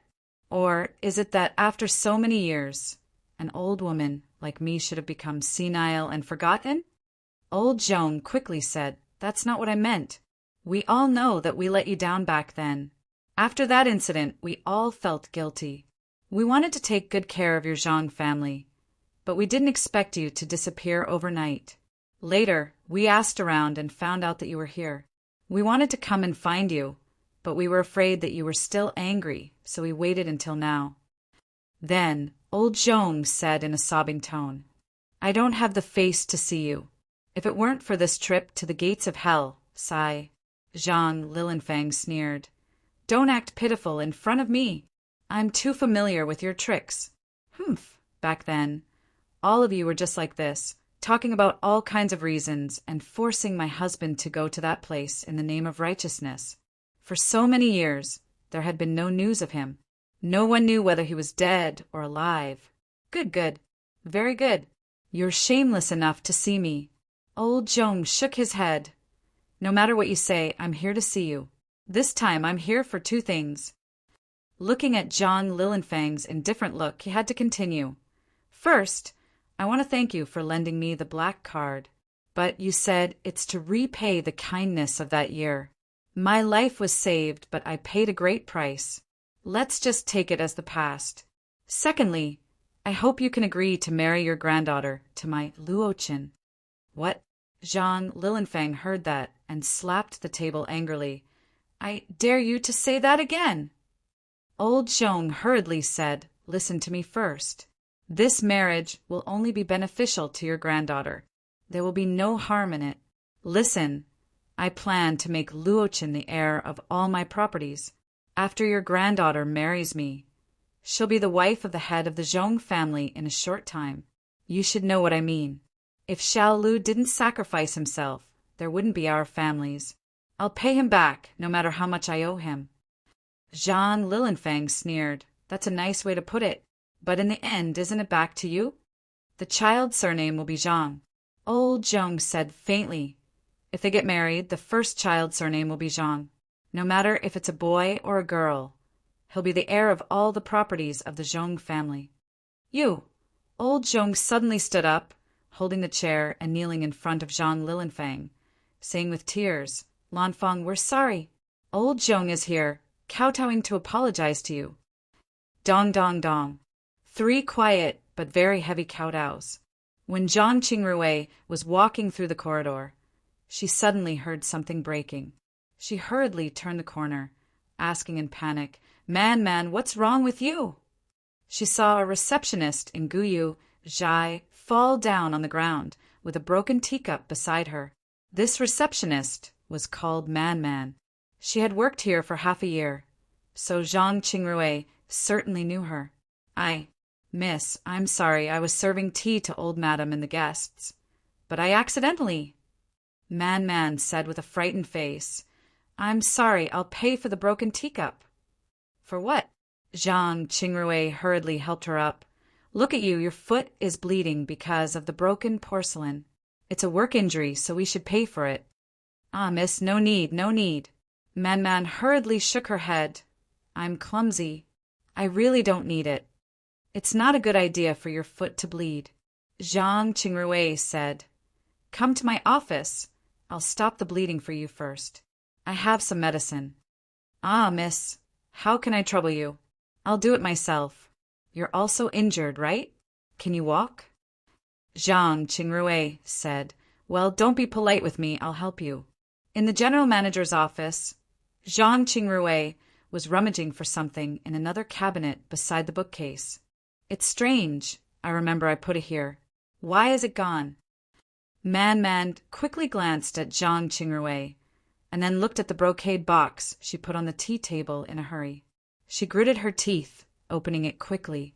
She took out a black card that was almost the same as the one in the brocade box and turned it over. Man suppressed her fear and put away the black card, calming herself down. "Miss, I don't think the blood is a problem. I can deal with it myself. Didn't old madam have a guest? Don't waste your time here." "Found it. It's here." Zhang Qingrui turned around and hurriedly applied the medicine to Man.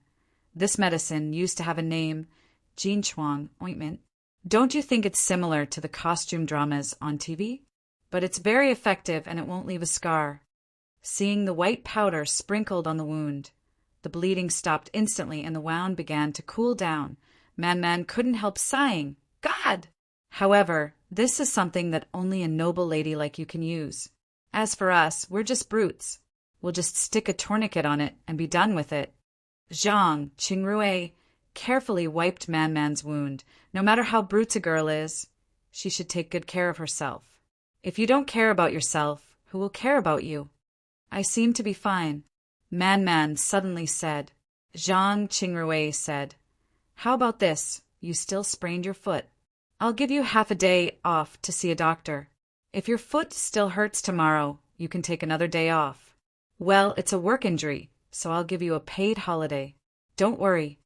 "Thank you, Mississippi," Man Man hurriedly said. Zhang Qingrui smiled and stood up to take the brocade box. After helping Man Man out, she went straight to the collection room. She opened the brocade box and took out the black card. She was stunned after taking a look at it because it didn't seem to give her the same feeling as before. She was a little confused, but her grandma had confirmed it when it was sent here, so there shouldn't be any problem. Besides, her grandma had warned her not to touch it too much since she was a little girl.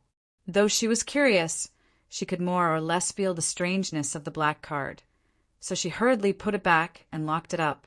After a short while, she went back to Zhang Lilinfang's room. "Grandma, has the old master of the Zhong family left?" Zhang Qingrui looked at Zhang Lilinfang with surprise. Zhang Lilinfang said, "Did you put it back?" Zhang Qingrui nodded. "Yes, I put it back." Zhang Lilinfang suddenly said, "Kid, come here." Zhang Qingrui walked to Zhang Lilinfang, who gently grasped her hand. "If I let you marry Zhong Luochen, what will you do?" "Grandma, why suddenly?" Zhang Qingrui's face changed slightly, but she was very calm because of her good upbringing. "Answer me first, will you agree?" Zhang Qingrui shook her head directly. Zhang Lilinfang forced a smile. "I know your answer. But what if I want you to marry him, whether you agree or not?" "Grandma, are you kidding me?" "Do I look like I'm kidding?" Zhang Lilinfang said in a low voice. "You keep asking me what happened that year. I'll tell you the truth now. Then you'll understand why I made this decision." Luoqiu had been to Ren Xiling's workplace several times. This woman sometimes forgot something and asked him to send it here, but it was too troublesome to transfer to the bus. Luckily, it was in the city, which meant he could go anywhere he wanted. The club's transmission to the boss was usually done according to the boss's impression in the boss's memory. The deeper the impression was, the more accurate the transmission would be. Because he had been here several times, he still had some impression of Ren Xiling's office. Luoqiu took one step forward from home, then stepped into this office. Ren Xiling's office inherited the style of her home, which was dirty and messy. Luoqiu sighed, putting the file on the desk. Meanwhile, he saw a picture under the file. Curiosity was something that Luoqiu couldn't give up. He opened the file and took out the picture. Chapter 38. Geniuses remember love in 1 second. /small. We provide you with wonderful novels to read.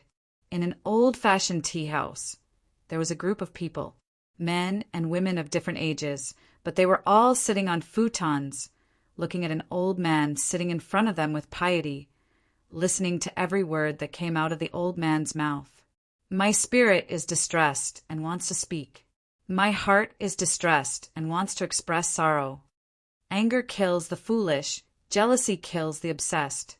Don't follow the schemes of the wicked. Don't stand on the path of the sinner. Don't sit on the seat of the scornful. Whoever likes to live, loves longevity, and enjoys good fortune, forbids the tongue from speaking evil words, and the lips from speaking deceitful words. The old man kept saying words that seemed to be able to warn the world. Everyone listened with fascination, and some even directly copied it down with a pen and paper. Listening to the old man's words, it was just something stolen from the teachings of a sect that believed in a man who was nailed to the cross, and it was directly stolen without any embellishment. This group of people actually took it seriously as an oracle of the spiritual God. A group of idiots. Ren Xiling couldn't help but think to herself. She was also in this group of people, but she was sitting at the back. She quietly reached out and turned the miniature lens hidden in her collar, trying to take a picture of the old man in the front, who was called Spirit Master by these people. This was a rare opportunity for her to enter the organization, so she needed to seize this opportunity and expose this organization called Spiritual God's truth. I came from nothingness, and I will also go from nothingness. Life is an illusion. The old man called Spirit Master in front suddenly opened his eyes, gently waved his hand, and said, "All living things are suffering. Why not take off your clothes?" Why not take off your clothes? Everyone, including the Spirit Master, showed a solemn expression, stood up, and took off their clothes one by one, leaving nothing behind. Why not wash away our sins? Everyone began to hug each other. Ren Xiling felt that something was wrong at first, but now she was really frightened. She figured that there was no way she could continue to stay here. She wanted to take advantage of the time when these people were looking ahead and not paying attention to her to sneak away. In any case, what they had taken was already shocking enough. At the same time, it was enough to make this organization illegal and need to be banned. But just as she quietly opened the door and slipped out of the corridor, two big men walked towards her. One of them sneered, "You want to leave just like that? The Spirit Master's sermon isn't over yet." Ren Xiling took a step back and said with a smile, "I'm just an ordinary person. I don't understand these principles. I don't intend to be a carefree person anymore. If the two of you like it, you can continue. You should like the program inside. Then let's go together." Another big man smiled sinisterly. "I knew you had snuck in." Ren Xiling was stunned and ran to the other side of the corridor without thinking. Unexpectedly, two big men immediately rushed out from this direction. At this time, four big men attacked her from the front and back. Ren Xiling took a deep breath and said loudly, "You'd better not mess around. Do you think I would dare to come here without any preparation? Let me tell you, I've already contacted the police. F***CK. But the four big men didn't stop at all. At the same time, they flew towards Ren Xiling. "Love, go, little, say, W." Ren Xiling nimbly dodged left and right, and even kicked one of the big men twice. "TSK, I'm not easy to deal with." With that, Ren Xiling didn't intend to tangle with the four big men. With one hand on the railing, she turned over and jumped down from the second floor of the tea house to the lobby. This tea house was the stronghold of this organization. It wasn't open at all, so no one saw such a move. Ren Xiling jumped down and landed easily. Without thinking, she planned to rush out of the door. Unexpectedly, after running a few steps, Ren Xiling felt her legs suddenly lose strength and fell directly to the ground. She looked up and saw that the psychic master had already walked out of the room. He was only wearing a pair of pants, revealing a strong body of muscles. He didn't look like an old man at all. The psychic master's face was frightening. His hands formed a strange handprint in front of his chest. At this time he shouted with dissatisfaction, "Trash! You can't even catch a woman. You have to let me do it myself. Hurry up and catch her for me." "What's going on?" Ren Xiling was stunned. She felt that her legs were completely numb and couldn't help but watch in horror as the four big men rushed directly from upstairs. She supported herself on the ground with both hands, trying to climb out, but her hands also became numb. Her whole body seemed to be filled with lead, and she couldn't move. "Ha ha ha! Master, this woman is much more beautiful than those idiot believers." A big man rubbed his fists and walked to Ren Xiling's side. His face revealed a sinister expression, and he reached out to grab Ren Xiling's chest. "Damn it! If I knew this would happen, I would have called the police." Ren Xiling looked at this big man helplessly, but she was a strong person. Although she thought that she might be treated badly, she still thought about how to get away. The more it was like this, the more she needed to calm down. "Take your dirty hands away." Ren Xiling suddenly stared at that big man. The big man was stunned and his hands stopped. But when he thought that he was scared by a woman who didn't have the ability to resist, he couldn't help but become angry. He grinned and said, "I will make you cry later." He didn't intend to stop his hands. That pair of full Saintus peaks would soon be played with at will. The big man's eyes even showed excitement. Unexpectedly, at this time, a sharp pain came from the big man's arm. It seemed to be hit by something fiercely. The big man even felt that the bones in his hand seemed to have been broken. That was a black long stick. No, it should be a black cane. The big man cried out in pain and quickly retreated 2 steps. But he saw that Zyling's side, without knowing when, appeared out of thin air. It was a strange guy wearing a black costume, a clown mask, and a top hat. You. Who are you? Basically, different voices sounded at the same time. Zyling asked in surprise. The Soul Master on the side also frowned. Call me Cough, and call me Clown. Wearing a clown mask and being a clown. Isn't this too casual? Of course, this was Zyling's thought, but it didn't matter what she thought. The Soul Master at this time snorted and said, Humph, no matter you are a clown or something. Catch this idiot who wants to be a hero. The remaining 3 big men rushed toward the clown at the same time. Unexpectedly, the clown just casually waved the black cane in his hand, hitting one of them accurately. Moreover, the strength was abnormally terrifying. The cane just casually touched the big man's body and directly sent him flying. It didn't look like the kind of flying that sent him flying several meters away. In less than 10 seconds, the burly men were lying on the ground, wailing in pain. At this time, the clown looked at the Soul Master on the 2nd floor corridor, but the Soul Master's face slightly changed, secretly sweating. His hands, quickly in front of his chest, began to make hand seals again. Unexpectedly, the clown's black cane suddenly swept the tea table next to him. The black cane hit a white teacup. The teacup was like a wild horse that had escaped its reins.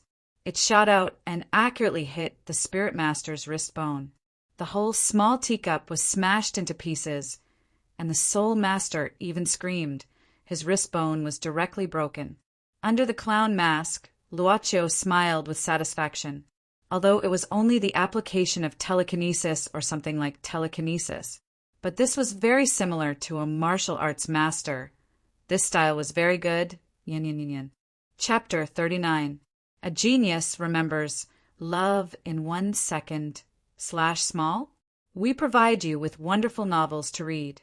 When Luaccio was in Zyling's office, he saw some pictures that she had secretly taken during this period of time. They were about this evil organization. When he saw these pictures, Luaccio felt uneasy. This uneasy feeling reminded Luaccio of Zyling's appearance when she rushed out of the house in the morning. He didn't care what time it was, so he directly called Zyling, but her phone was turned off. Luaccio immediately returned to the club.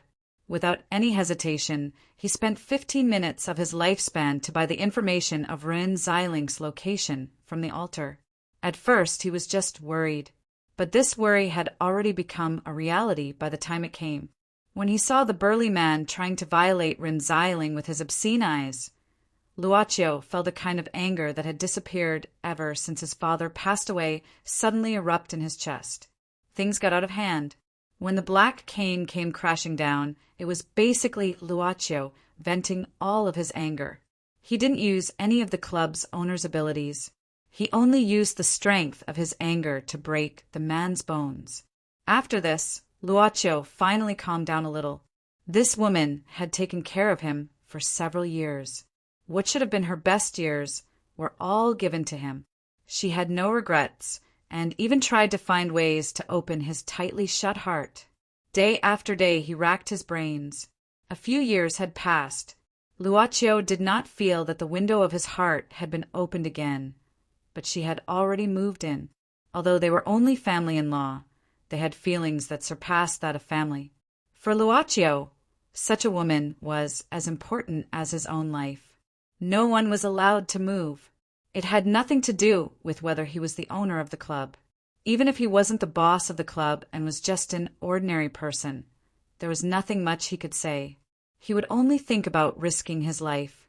Luaccio climbed up the stairs that led to the 2nd floor. Step by step he walked calmly. At the same time, The old man who had changed into a spirit master stood there motionlessly. His legs were trembling and his eyes were filled with fear. It wasn't that he wasn't willing to move. On the contrary, he wanted to move more than anyone else, but his body was completely unable to move. Even the air in his lungs seemed to have been sucked dry, making him feel suffocated. The spirit master couldn't help but be alarmed. He frantically tried to figure out who this clown-masked fellow who called himself a clown was. At this time he began to recall some of the words that he had previously ignored. Those were the words of the teacher who had taught him these extraordinary methods. In this world, there are many strange people. You've only learned a little. Don't try to do evil. If you meet a real strange person with brilliant means, you'll only suffer. How could there be so many experts in the world? He had only managed to meet one after much difficulty. Who would have thought that he would really encounter it? At this time, Luaccio had already walked in front of the spirit master. The spirit master hurriedly said in fear, Let me go? I was just possessed for a moment. I promise. I won't commit any crimes in the future. I beg you.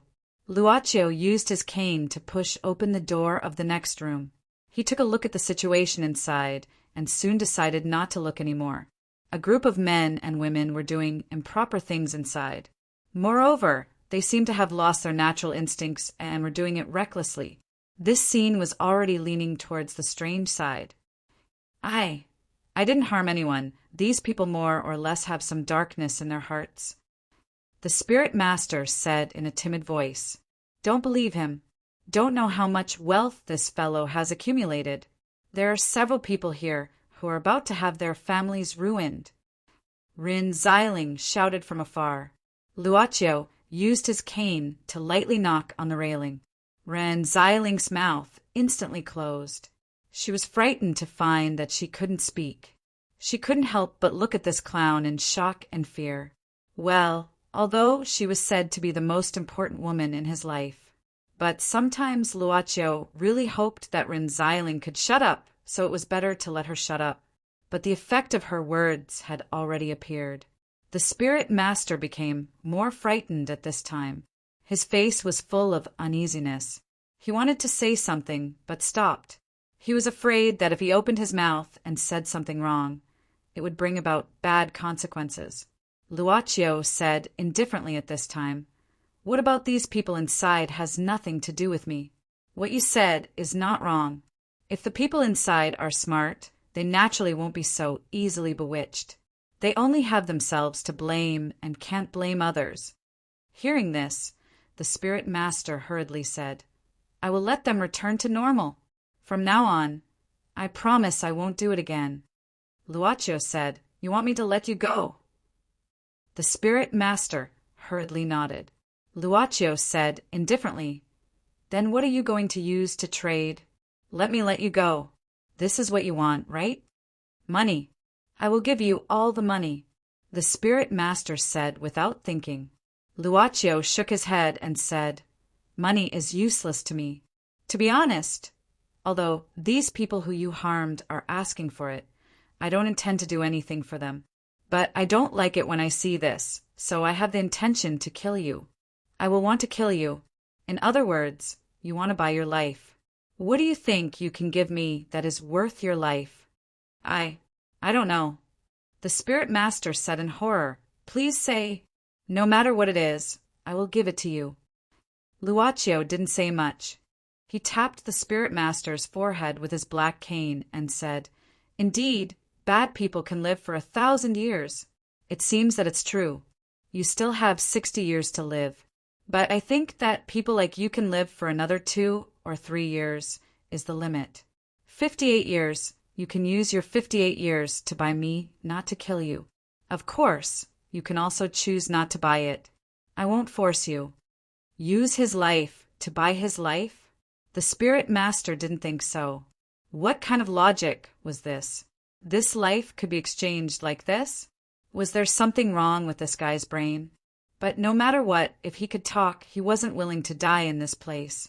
He had heard his teachers say that the people with special abilities walking in this world were all eccentric people with unfathomable thoughts.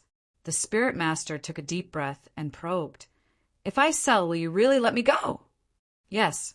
Luaccio said indifferently. As long as you sell, I won't lie. The spirit master clenched his teeth and said, You are an expert outside of this world. I believe that you won't cheat a small person like me. You also disdain to cheat a small person like me. But how do you want to sell it? Could it be that he wants me to live for another 3 or 5 years before coming to kill me? The spirit master couldn't help but think in this direction. In short, he had to survive this disaster first. After 3 or 5 years, he didn't believe that this strange guy could still find him. Luaccio said, You only need to agree to sell. Sell or not sell? I'll sell. Luaccio suddenly smiled and said, Thank you for your patronage, respected guest. I won't kill you now. The spirit master suddenly felt his body relax. His hands and feet could move freely, but he didn't dare to be rash and quickly said, Thank you. Thank you, master. I promise that I won't do it again. As if, let me escape, I'll be free. But he suddenly felt that something was wrong. Although his body was free, a powerless feeling suddenly spread through his whole body. The spirit master looked at his hands in horror. They were actually starting to shrivel up. At this time, even the bulging muscles on his body were starting to shrink. His body had become crooked, and his originally white hair and youthful face was now covered in wrinkles. Even his teeth had begun to fall out at this time, leaving only a few hanging on his gums. What did you do to me? The spirit master was shocked and angry. He looked at his body's changes in disbelief. Luaccio said indifferently, The process of life is generally irreversible. You don't have 58 years of life. What's so strange about the remaining 2 years of life? You lied to me. The spirit master was very angry. He didn't even think about it and rushed toward Luaccio, but he was already on the verge of death. Not to mention Luaccio, the club's boss, even an ordinary adult could push him to the ground with a light push. The spirit master's knee was hit by the black cane. His whole body fell to the ground. He struggled, but couldn't get up. How did he become like this? Rin Xiling actually climbed up at this time. It was probably because the method he used on Rin Xiling lost its effect when he was collecting the spirit master's lifespan. As for Luaccio telling her to shut up, she just shut up for a while. He couldn't bear to be too strict with this woman. Luaccio stretched out his black cane and slid it on the spirit master's face. The black cane shaved off the spirit master's beard. This guy is not old at all. Probably because he pretended to be an old man and showed his strong muscles. It was more deceptive. But now Ren Xiling, played the special role of a reporter. Luaccio still told Ren Xiling to shut up. I'm leaving. You take care of this. Luaccio said indifferently, These people can't hurt you. He knocked his cane on the floor, and the men and women who were having *X in the room instantly fell to the ground and fainted. The 4 men downstairs were the same. I left you 2 years, not because I think you are qualified to live for 2 more years. Luaccio finally looked at the spirit master. Before he fainted, he said indifferently, It's because I think you need to spend at least the remaining 2 years to repent for what you have done. Well, it should be in prison or something. The spirit master then fainted with a face full of unwillingness. Luaccio finally looked at Rin Xiling. It's better not to tell others that you've seen me. It's easy for me to know your background. Naturally, it's easy for me to know who you are and what important people you have. After saying something similar to a warning, Luaccio calmly walked down the stairs. He opened the door of the tea house and walked out. At this time, Ren Xiling suddenly shuddered and felt as if she had finally come back to life. Holy *T. Did I really meet a celestial being? Clown immortal? What is this? Yen. Chapter 40. A genius remembers love in 1 second. /small? We provide you with wonderful novels to read. Several police cars were parked there, as well as 3 escort vans. There were already warning fences all around, and 2 policemen were standing guard at the entrance with their hands behind their backs. This was something that happened several hours later. This group of reporters is just like flies. Officer Ma looked at the group of reporters who were blocked outside the door and kept pressing the shutters. He couldn't help but frown. These guys were so well informed that they sometimes even surpassed the police. It was simply unbelievable. According to what you said, I am also a type of fly. A dissatisfied voice suddenly sounded behind Officer Ma. Officer Ma turned around with a serious expression.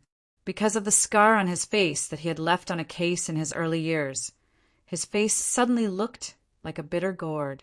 He looked at the person who had said those words with a sarcastic tone. A very beautiful woman. That's not what I meant, sister-in-law. Tisk. Rin Xiling clicked her tongue. Officer Ma could only smile awkwardly. The people who worked for Officer Ma were basically rubbing their eyes. They looked at the Officer Ma, who was famous for his hot temper, in disbelief. It was really the biggest news of the year.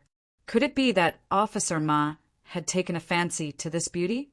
What nonsense are you thinking? Didn't you hear Officer Ma call her sister-in-law? She was the widow of one of the older brothers who had taken care of Officer Ma. Officer Ma treats her with the same respect as a teacher's wife. Widow. Holy shit. At this age? Don't meddle in things that are none of your business. Anyway, if you need to give a statement later, you better be polite. Otherwise, you'll suffer when you get back to the police station. If you offended Officer Ma, he wouldn't care about it. At most, he would argue with you. If you offend this woman, she won't hold it against you. But Officer Ma promises to fight you to the death. On the other side, Officer Ma pulled Ren Xiling to the side and asked nervously, sister-in-law, how could you be so bold as to sneak into such a terrifying place alone? It's not that I want to nag at you, but can you not work so hard like before? If something were to happen to you, how would I have the face to see Big Brother Luochio? All right, cut the crap. Ren Xiling said directly, I've recorded the whole process of these guys preaching. I'll give you a copy of it later as evidence. Officer Ma quickly nodded and said, yes, sister-in-law. He then asked hesitantly, sister-in-law, were you the one who knocked down these people? Ren Xiling remembered what the clown had said, so she said vaguely, what? You don't believe in my skills? Officer Ma quickly shook his head and said, that's not what I meant, but I have to write this report. Ren Xiling looked at Officer Ma like he was an idiot and said impatiently, after so many years, your brain still doesn't work well, right?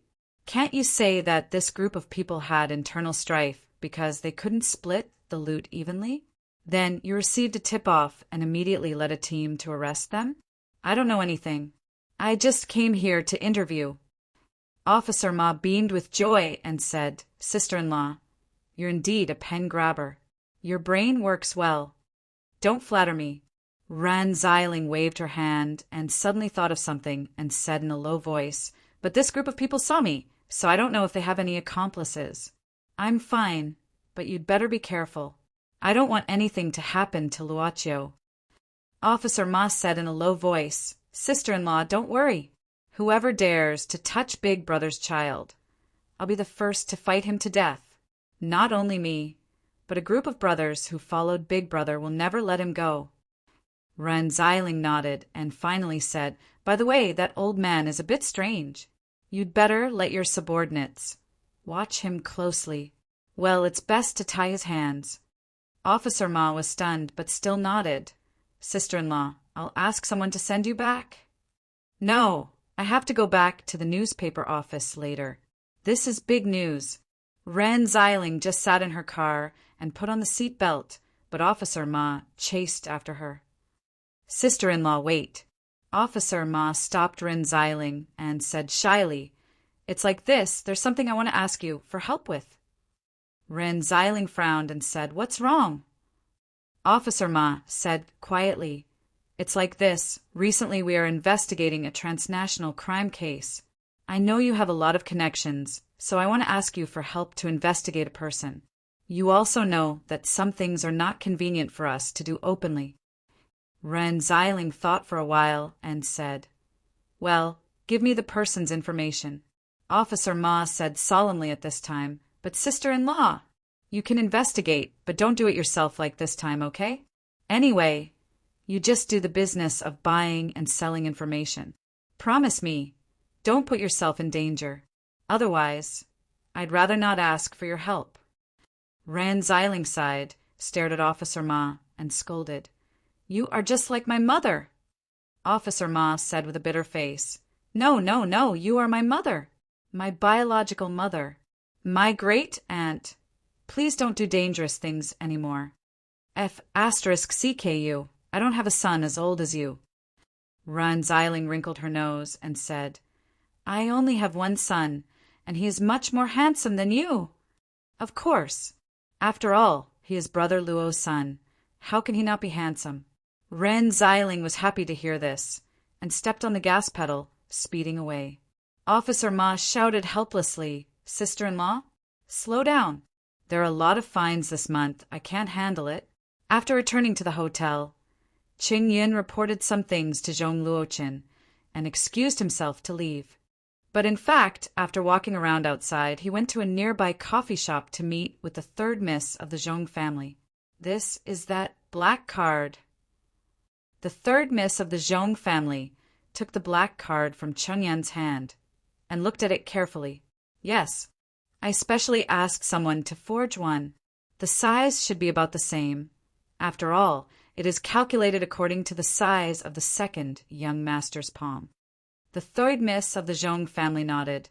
Well, you go back first. Don't let the second brother suspect. After a pause, the third miss of the Zhong family added, There will be enough money to your account. Cheng Yin immediately beamed with joy. Thank you, third miss. Then I will go back now. Well, that guy.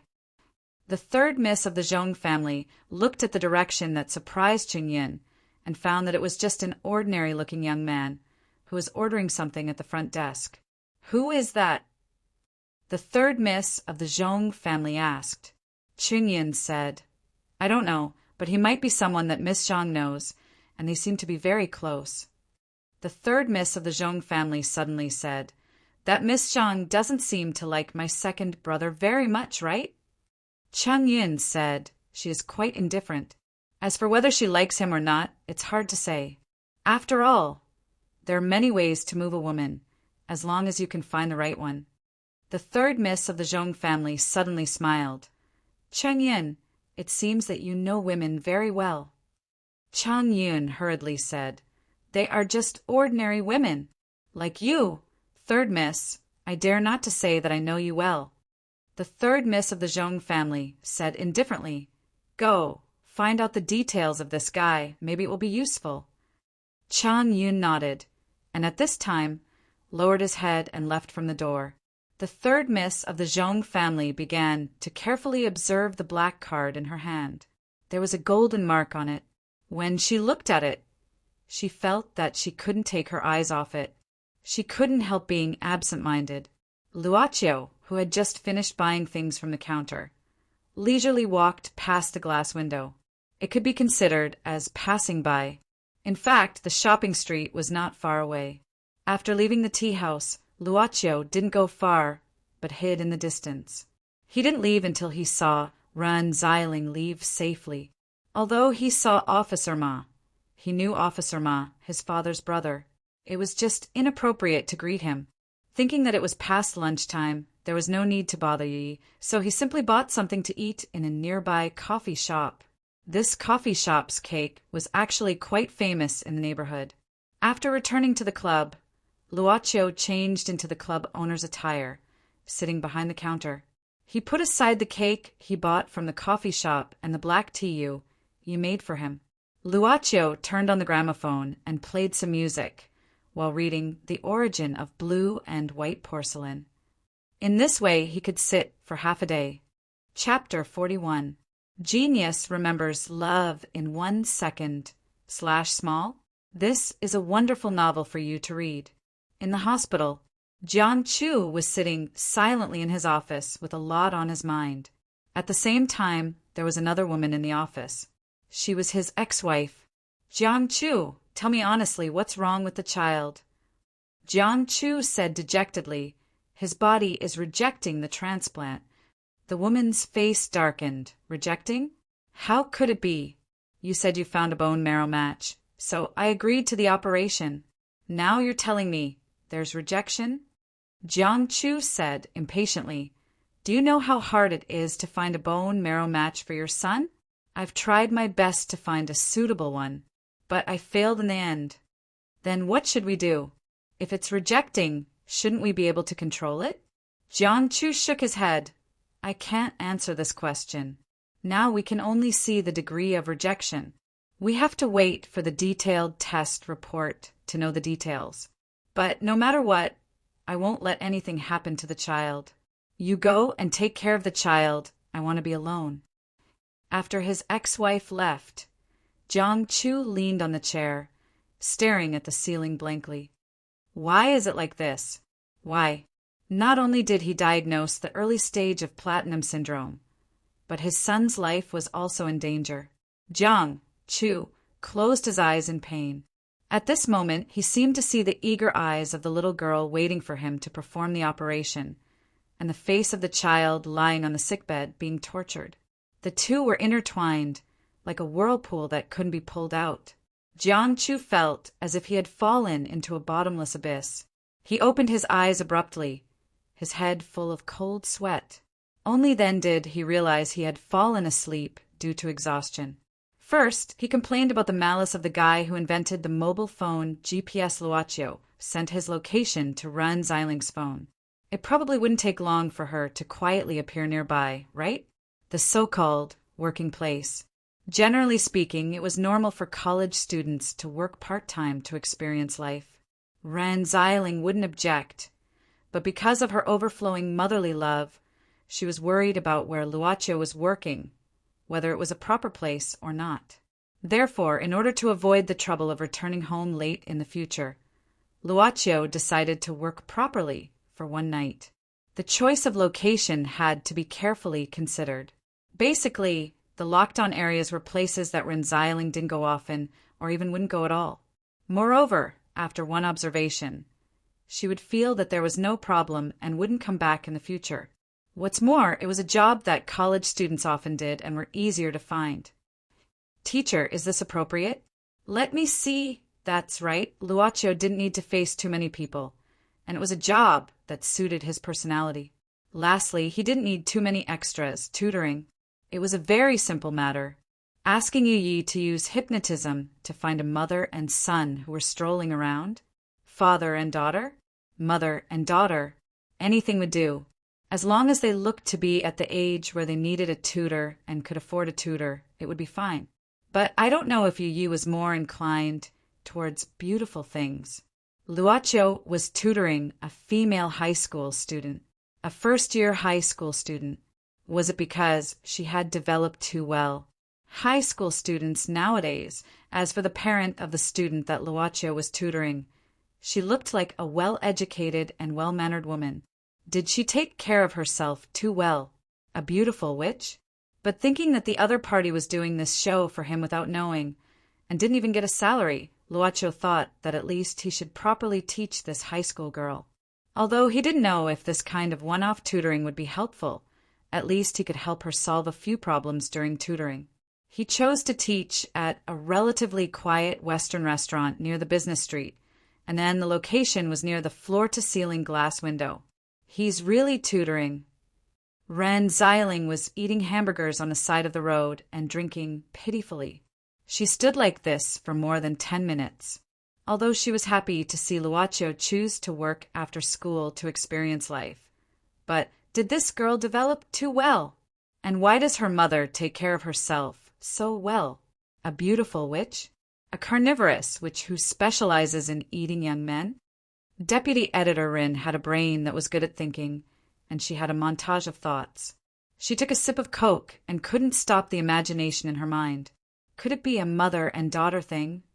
as if she saw the scene of Luocio with a young and cute daughter on his left and a beautiful and generous mother on his right. Ren Xiling felt terrible. She absolutely couldn't let this happen. Deputy Editor Rin threw the unfinished hamburgers and Coke directly into the trash can and rushed into the Western restaurant. Luocio probably didn't expect Ren Xiling to rush in directly. He was stunned and couldn't say a word. "Who is this?" The girl's mother looked at the woman who suddenly appeared and looked at Luocio in confusion.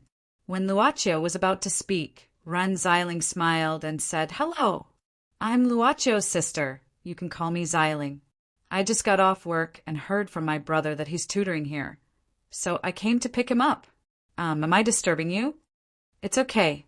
The girl's mother smiled gracefully and took out a packet of tissue from her bag, took out a piece and gave it to Ren Xiling. Ren Xiling was stunned. Luocio had to point at his mouth unhappily. Ren Xiling subconsciously touched her mouth. Oh my God! She didn't notice the sauce on her face when she was eating the hamburger. No wonder when she came in, the waiter at the door looked at her with a weird expression. Thank you." Ren Xiling smiled embarrassedly and reached out to wipe the sauce on her face. Let's call it a day. It's almost time." The girl's mother smiled and stood up. "Teacher Luo, I'll have to trouble you next time." "There shouldn't be a next time." But Luocio still nodded. The girl's mother said, "Then I won't disturb you too. Ping Ting, say goodbye to them." The girl's name was Ping Ting. Luocio sat down directly. Only now did he know the girl's name. "Goodbye, teacher. Goodbye, big sister." The girl said goodbye very politely, watching the beautiful mother and daughter leave. Luocio heaved a sigh of relief and complained, "I thought you would just take a look from the outside at most. And what the hell is big sister?" Ren Xiling said with grievance, "I'm doing this for you. If your mother is so young and beautiful, what will other people think of you?" Luocio sighed and said, "It's good to be confident, but can you wipe your mouth before eating next time? And can you not add mayonnaise when you eat hamburger next time?" Ren Xiling opened her eyes wide and said, "Look at you, what are you talking about? Dirty." Luocio decided to skip this rather delicate topic. "Are you full?" "Not bad." Ren Xiling touched her belly and said. Luocio shook his head and called the waiter. He ordered a seafood pasta and a fruit salad for Ren Xiling and said indifferently, "It's too late, eat something light." Ren Xiling kissed Luocio's face without thinking and said, "Good boy, you're my mother." Luocio wiped his face and moved to the end of the soft card seat. He leaned against the window and took out the book, The Origin of Blue and White Porcelain, and started to read without saying anything. Looking at Luocio's appearance, it was still the same as before. Ren Xiling felt that her previous worries were unnecessary. She began to enjoy the food that was served. An unusually beautiful girl who looked like a model quietly walked past the mother and daughter. Perhaps it was really because she was too beautiful. The mother and daughter could not help but look at her twice at the same time. When the night wind blew, the girl's mother suddenly shivered and said absent-mindedly, "Strange, where is this?" Ji Pingting also looked at her mother in confusion. At this time, a black card quietly glided in the night sky and finally slipped into Ji Pingting's mother's handbag without anyone noticing. "Let's go back." "Okay. Yen PS1. Popular Science. Jing Jing, the third sound. Gu Tong Jing. PS2. It's the standard little tale that likes to be recommended and rewarded equals. Chapter 42. Genius 1, second remember love / go / little. We provide you with wonderful novels to read. After sacrificing the lifespan he got from the psychic master, Luocio gained 200 days of lifespan. After deducting the sporadic usage, Luocio found that he could live for another year from 30 days at the beginning. With the increase of the number of transactions and the frequency of sacrifice, this number would only increase. The Black Soul envoys didn't need to learn much. One was how to make information cards, and the other was how to bewitch potential customers. It was unknown whether Tae-Yinzi was a Taoist or not, but he showed excellent progress in learning these skills. In less than 2 days, Tae-Yinzi went out as an intern to bring customers to the club. "Master, it's the 3rd day, but Jiangchu doesn't seem to want to come." Yu Yi brought 2 sandwiches and a glass of orange juice to Luoqiu for lunch and talked about this matter casually. Luoqiu leisurely picked up the sandwich, but his eyes didn't leave the book he was reading. He didn't care too much about it, probably because he thought there might be a chance his son won't be able to hold on for long. "Last night, I gave that woman a black card with no discount," Yu Yi suddenly said while wiping on the counter casually. Luoqiu gave a start, saying after a moment of silence, "So be it. But next time, Prophet will inform me and wait for my permission." Yu Yi understands. The maid's occasional wiping became lighter, and a smile appeared on her face. Luoqiu noticed these details, his eyes falling on a line of words on a page of the origin of the blue and white flower. How should he explain it? From Yu Ye's point of view, there was nothing wrong with it. The purpose of the club's existence was to trade and sacrifice, so it was understandable that she would look for suitable candidates. On the other hand, it was probably because the former boss was too lazy and passive. After changing to a new boss, this 300-year-old employee hoped to make some changes. Of course, it was also possible that she wanted to get more transaction fees for the club's owner, or to prevent Luoqiu from dying. But it was also possible that Yu Yi had some mechanism that she didn't realize. Luoqiu didn't completely trust this old employee from the beginning. Maybe it was because it would take a long time. That was the way people interacted with each other. On the other hand, the club itself was extremely important to the boss and had an unimaginable temptation. By continuously trading, one would be able to enjoy an endless life. As the number of trades increased, one would obtain even more unimaginable abilities. It sounded very attractive and also very motivating, right? He really wanted to plunge headfirst into this place so that his lifespan would be limitless, so that he would possess greater strength, right? And then he would be addicted to countless transactions, even if he had hundreds of years, even thousands of years, or even more. So what? He would only want to get more, and for this, he would constantly repeat the boring transactions. Only when the transactions were successful would there be ripples in his heart, and only then could he bring himself a little satisfaction. What was the difference between such a situation and Zhong Luochen, who was deprived of happiness? Or would he only know how to bring endless sacrifices to the club? Or would he become like the former boss, because he couldn't stand the loneliness or saw through it, and became like a walking corpse? Thinking about this, Luoqiu suddenly understood that the investor needed to resist his own desires and desires. As for him, the only thing he needed to do as the club's owner was not to think about how to make his life unlimited, but how to maintain himself every time he improved, giving you an unlimited lifespan, giving you earth-shattering abilities, but you don't even know who you are and have lost your nature. In the end, I'm afraid I'm the biggest and most special financier behind the club, right? Originally, if he wasn't as passive as the former boss and let nature take its course, his life would gradually accumulate. For example, now, it should have been less than 10 days, but from the original 30 days, it had become a year. Yu Yi, we're not open today. Accompany me for a walk. Luoqiu suddenly closed the book in his hand, looked at Yu Yi with a surprised expression, and said with a smile, "If someone comes, we'll know, and it'll be convenient to ask them to come back. But it's a waste of time, so it's not bad to walk outside for a change." "But where are we going?" Yu Yi asked puzzledly. Luoqiu smiled and said, "Do you still remember the first time I made a deal? I was the one who made the decision, personally. How about we go to the hospital?" Yu Yi said without thinking, "That's because before the first deal, the owner didn't have the ability to buy the investor's information. But now it's different. There's no need for that kind of trivial thing." Luoqiu said, "Is there no need? But I just want to remember the times when I was with you, not just the four walls of the club. Yu Yi said indifferently, "Time will dilute the memories."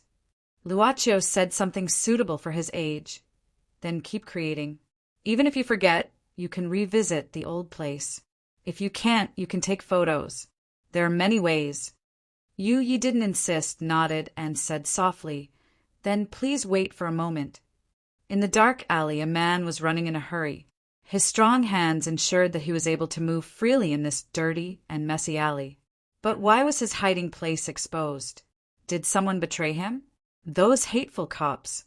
Do they think they can catch me like this? 100 years too early. Bang! Suddenly, a loud noise sounded, and the man immediately felt a piercing pain, and his whole body fell to the ground. There was an obvious bloody hole on his thigh. The man painfully covered the wound and turned his head to look behind him, only to see a middle-aged man wearing a khaki windbreaker leisurely walking over. It was the cop who suddenly brought people to his hiding place. The man gritted his teeth and quietly moved his hand. But the moment he moved his hand, he took a bullet. The bullet pierced through his palm, causing him to scream in agony once again. "Idiot! Don't you know I'm the shooting number one in the police station? I can still shoot your head if you're a little further away." Just as the police officer's voice fell, several plainclothes rushed out from the back alley and directly pressed the man to the ground. "Officer Ma, you're so awesome. You actually found this guy's hiding place so quickly." A plainclothes officer immediately said, respectfully, "I wonder what kind of powerful informant you are? If you can, introduce me to him." "Tisk, do I have to tell you that I have a powerful sister-in-law who has many eyes and ears?" Officer Ma coldly snorted and said, "Don't be happy too early. This guy is just a contact. The real big fish is still behind. Take this guy back for me and interrogate him properly. I want him to spit out everything he knows. Bah, this group of scum. If I wasn't still wearing this uniform, I would have decisively shot his head." The plainclothes officer could only pretend not to hear. What should he say? If it wasn't for this kind of personality, and if he didn't often come out with this kind of speech, which gave the higher-ups an abnormal headache, this police officer would probably have already entered the higher-ups, right? At this moment, Officer Ma's phone suddenly rang. He impatiently picked up the phone, and then his face slightly changed and he scolded, "Are you idiots? How can a person die in the police station?" Officer Ma received the news that the leader of the evil cult that they had just captured, the old guy who claimed to be a spiritual master, had just committed suicide. Damn it, what era is this? There's actually someone who bit his tongue to commit suicide? Are you kidding me? Officer Ma frowned and angrily escorted the man into the police car. Yen PS1. If this chapter is boring, please don't blame me. The content wasn't originally like this, but it was later deleted and rewritten. A true powerhouse will use self-discipline to regulate himself. Logically speaking, when a person has power but doesn't have the corresponding temperament and self-discipline, sooner or later, he will be addicted to such power and gradually lose his nature. Boss Luo is still young and hasn't gone to the spa yet, manually crossed out. I don't want him to become a psychopath who is above all living things, because this isn't a cultivation novel. Hey, equals PS2. Let me add to the settings of this book. I don't want to be swept away by the harmonious storm, so I have to use the parallel world card, although it's not very useful. PS3. Thank you, Tyrant and Meow, for your tips. Chapter 43. Genius remembers love in 1 second divided by little. We provide you with wonderful novels to read. Jiang Chu, your child's condition is worse than expected. Where did you find the bone marrow? His colleague frowned, looking at Dr. Jiang Chu with an ugly expression. Jiang Chu hurriedly asked, "What's wrong?" His colleague sighed. "Jiang Chu, this kind of rejection usually happens when there's a mismatch, and it's almost fatal. I don't know where your child was operated on, but could there be something wrong? Under normal circumstances, there shouldn't be such a mistake. This is basically a murder." "How could this happen?" Jiang Chu was stunned, and then rushed out of his colleague's office in a panic. He lowered his head, not looking at anyone, as if he was on a rampage. "Jiang-Chu, what are you doing?" He really met someone. It was the dean, and also Jiang-Chu's teacher.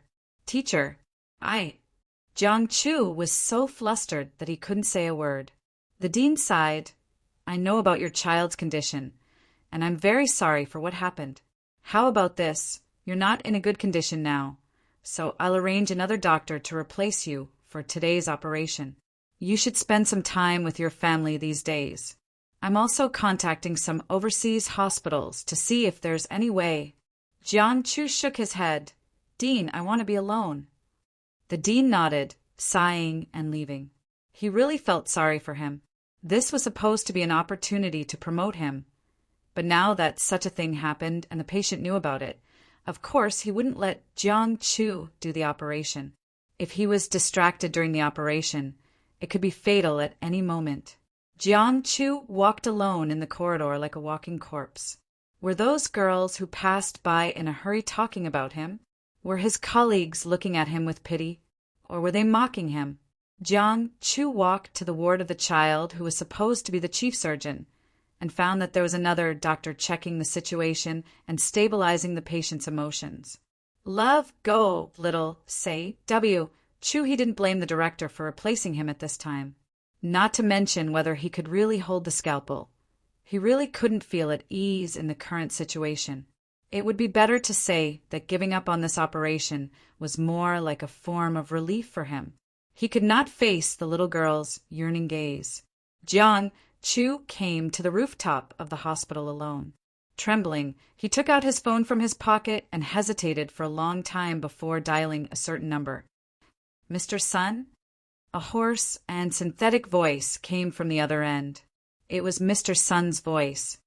"Dr. Jiang, it just so happens that I have something to talk to you about." Jiang-Chu said in a low voice, "Let's not talk about that now. Mr. Sun, there's something I need to ask you.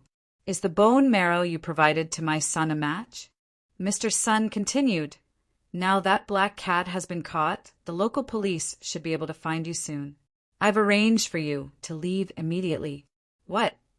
Jiang-Chu's expression suddenly changed, but at this moment he suddenly shuddered and said, "No, I can't leave. I can't leave my son alone." Mr. Sun said indifferently, "You're still young. It's not difficult for you to have children. But if you don't leave, it's not good news for us. Black Cat is just a contact. It doesn't know much, but you know how much you know. We won't let you be caught by the police. You should understand what I mean, right?" Jiang-Chu roared like a madman. "Tell me, is the bone marrow you provided my son a match?" "1 hour later, someone will come to pick you up. You can only choose to leave or stay here forever. Remember, we don't lack doctors." Beep. Half an hour, Jiang-Chu's hand slipped and the phone fell to the ground. He sat down weakly on the ground. Mr. Sun was resourceful. If he said 1 hour, it would be 1 hour. He wouldn't live a minute more or less. He gritted his teeth and rushed down from the rooftop. The iron door of the rooftop made a loud bang. At the same time, the crisp sound of high heels hitting the cement slab was heard. "Master, Jiang-Chu is at his wit's end, right? Do you think he will choose to leave or stay?" Luocho thought for a while. "It depends on how deep his love for his son is." Yu Yi nodded and said, "But I'm beginning to understand why Master came to the hospital." Luocho asked curiously, "Why?" Yu Yi smiled. "The hospital is a place where hope and despair coexist. It's also a place where life and death converge. Regardless of whether they were patients or family members, they would all feel despair and helplessness. It's really a good place to cultivate potential customers. Yu Yi will ask Black Soul envoys to pay more attention to the hospital in the future." "Wait a minute. Is there some kind of misunderstanding?" "It must be a misunderstanding, right? I just came out for a walk and to check on Jiang-Chu's condition. But he didn't intend to correct you, Ye's idea. Instead, he muttered, 1 hour, it's time to make a decision." 1 hour. 1 hour. He was well aware of the terror behind Mr. Sunday. He only had 1 hour left. No, it could be 59 minutes, or even 58 minutes. Jiang Chu hurried down the stairs.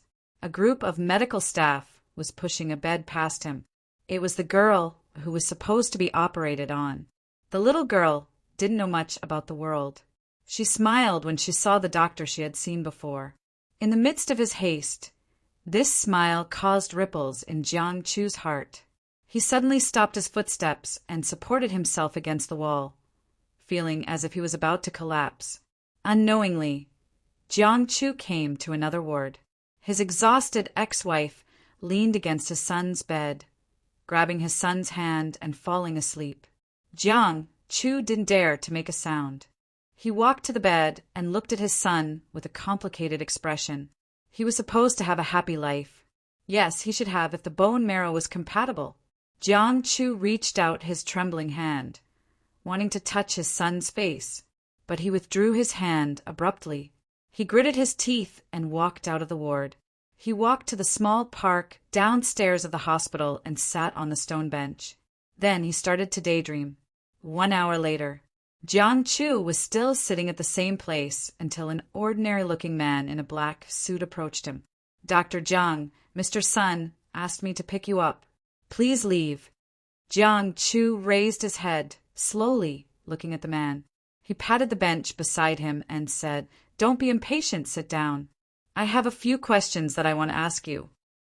The man frowned, saying coldly, "Dr. Jiang, I hope you won't make it difficult for me. Please leave with me now." Looking at the man's action of reaching into his pocket, Jiang Chu sneered, "What? I've done so much for Mr. Sun, but in the end, you don't even want to spare me a few minutes?" However, the man calmly took out a folded military knife from his bosom. "Mr. Sun said that if Dr. Jiang doesn't cooperate, you don't have to stay here." The man was about to make a move, but at this moment a thunderous voice suddenly sounded.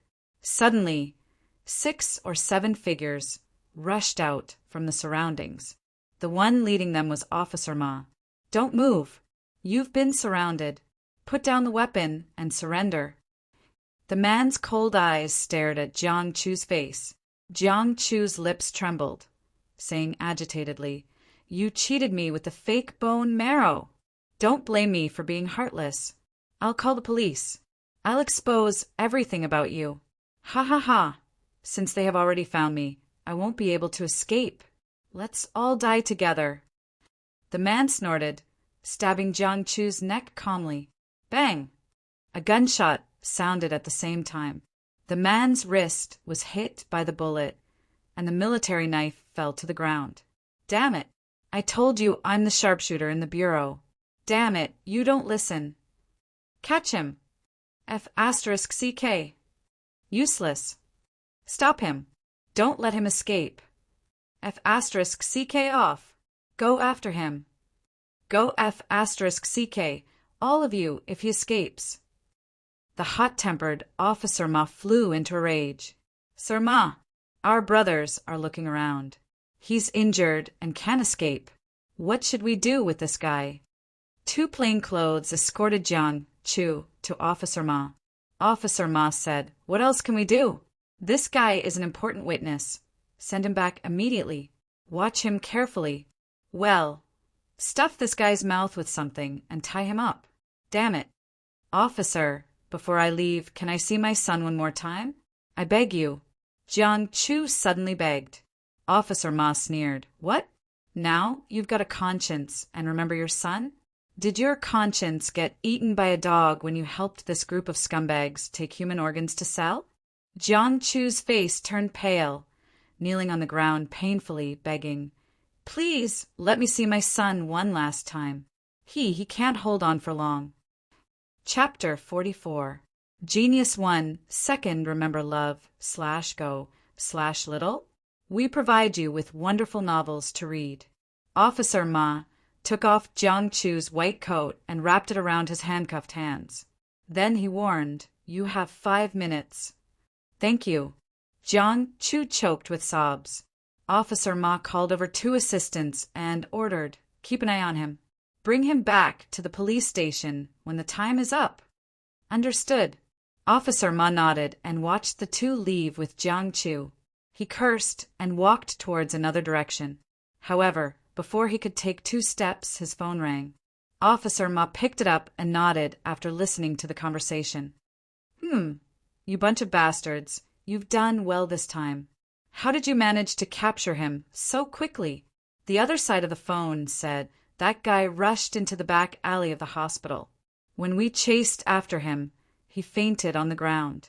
It seemed that he was hit by a flower pot that fell from upstairs. Officer Ma was stunned. First, a criminal committed suicide by biting his tongue. Now a scumbag was hit by a flower pot. Was this karma? After walking out of the elevator, they arrived at the second room at the end of the corridor. It was his son's ward. Jiang Chu lowered his head. 2 plainclothes officers followed him at a steady pace. Occasionally, people walking along the corridor would look at him strangely. The white coat hanging from his hands was probably for his psychological comfort. With 2 officers following behind him, it was easy for people to think of something. Jiang Chu even saw some familiar nurses. They wanted to talk to him, but he shook his head and stopped them. He smiled bitterly. He had walked along this corridor often, but he had never felt it was so long. Officers, can you let me go in alone later? I promise I won't run away. Besides, I can't run away. Jiang Chu turned around and begged them. One of the officers thought for a while and nodded. They were on the 7th floor. Jiang Chu's hands were still handcuffed. It was impossible for him to escape.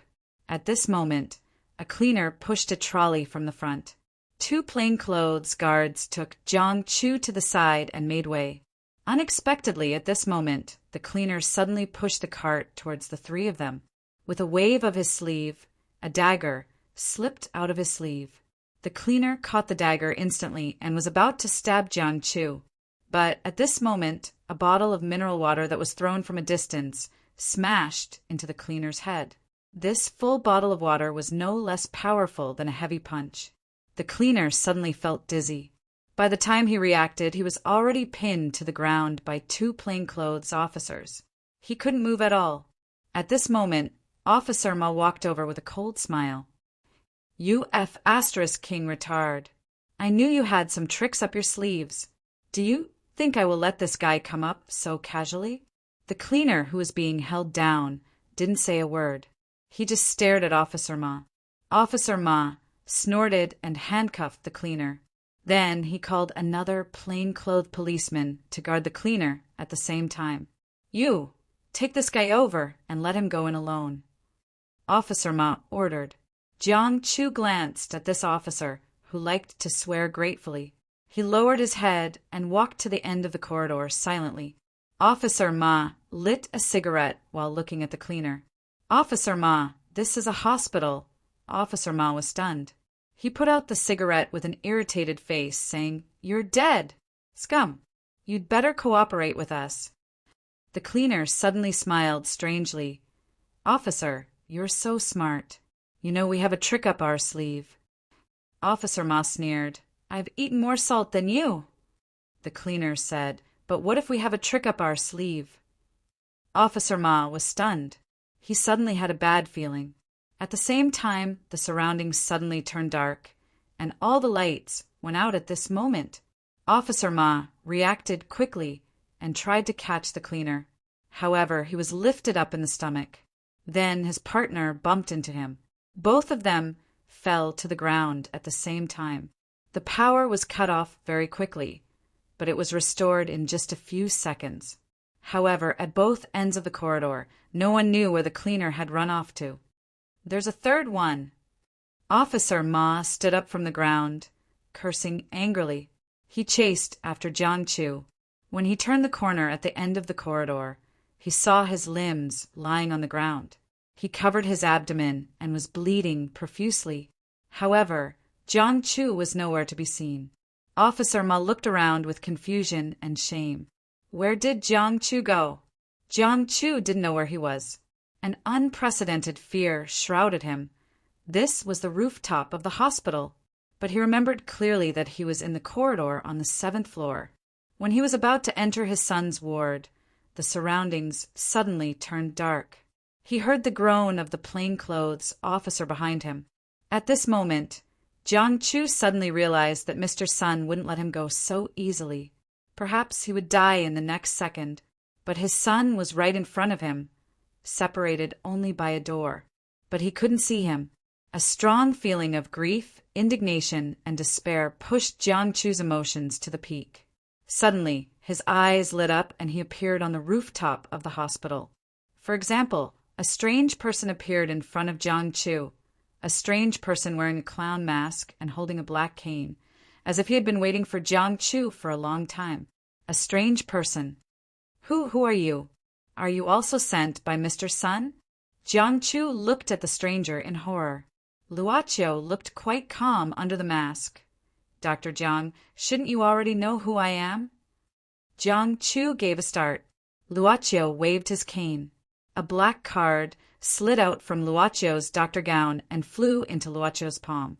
Jiang Chu was absent-minded. The club business, you're here for me? Luoqiu shook his head. I'm not here for you. But you want to see me. This black card sends the most pressing thoughts in your heart, so it brought you to me. You can help me? Jiang Chu shivered.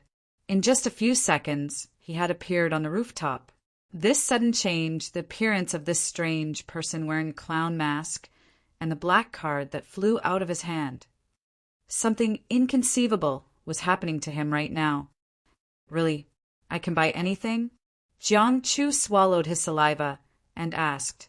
Luoqiu said indifferently, sure, but you have to be able to afford the value of the items you need. Jiang Chu hesitated. If I say that I want my son to be safe, can you do it? Luoqiu said yes. Jiang Chu kept silent for a while. What do I need to pay? Luoqiu said, Dr. Jiang, what else do you think you can pay? Well, maybe I should give you a hint. Love, go, little, say, netu, Chu first of all, if the black card didn't bring you here. Theoretically, you would be dead. Of course, you're our important customer, and we need to protect our customers, so we won't charge you anything. Looking at Jiang Chu's uneasy face, Luoqiu said directly, but you have to understand, Dr. Jiang. You're a dying man, and you'll have nothing after you die. No need to say more. Jiang Chu suddenly took a deep breath. You're demons. I knew you were demons when I heard that voice. The most valuable thing should be my soul, right? For normal people, the most valuable thing is indeed the soul. Luoqiu didn't avoid this topic. Jiang Chu smiled bitterly. Only you guys who are like demons would fancy a dirty soul like me. Ha ha ha. He fell to his knees in pain.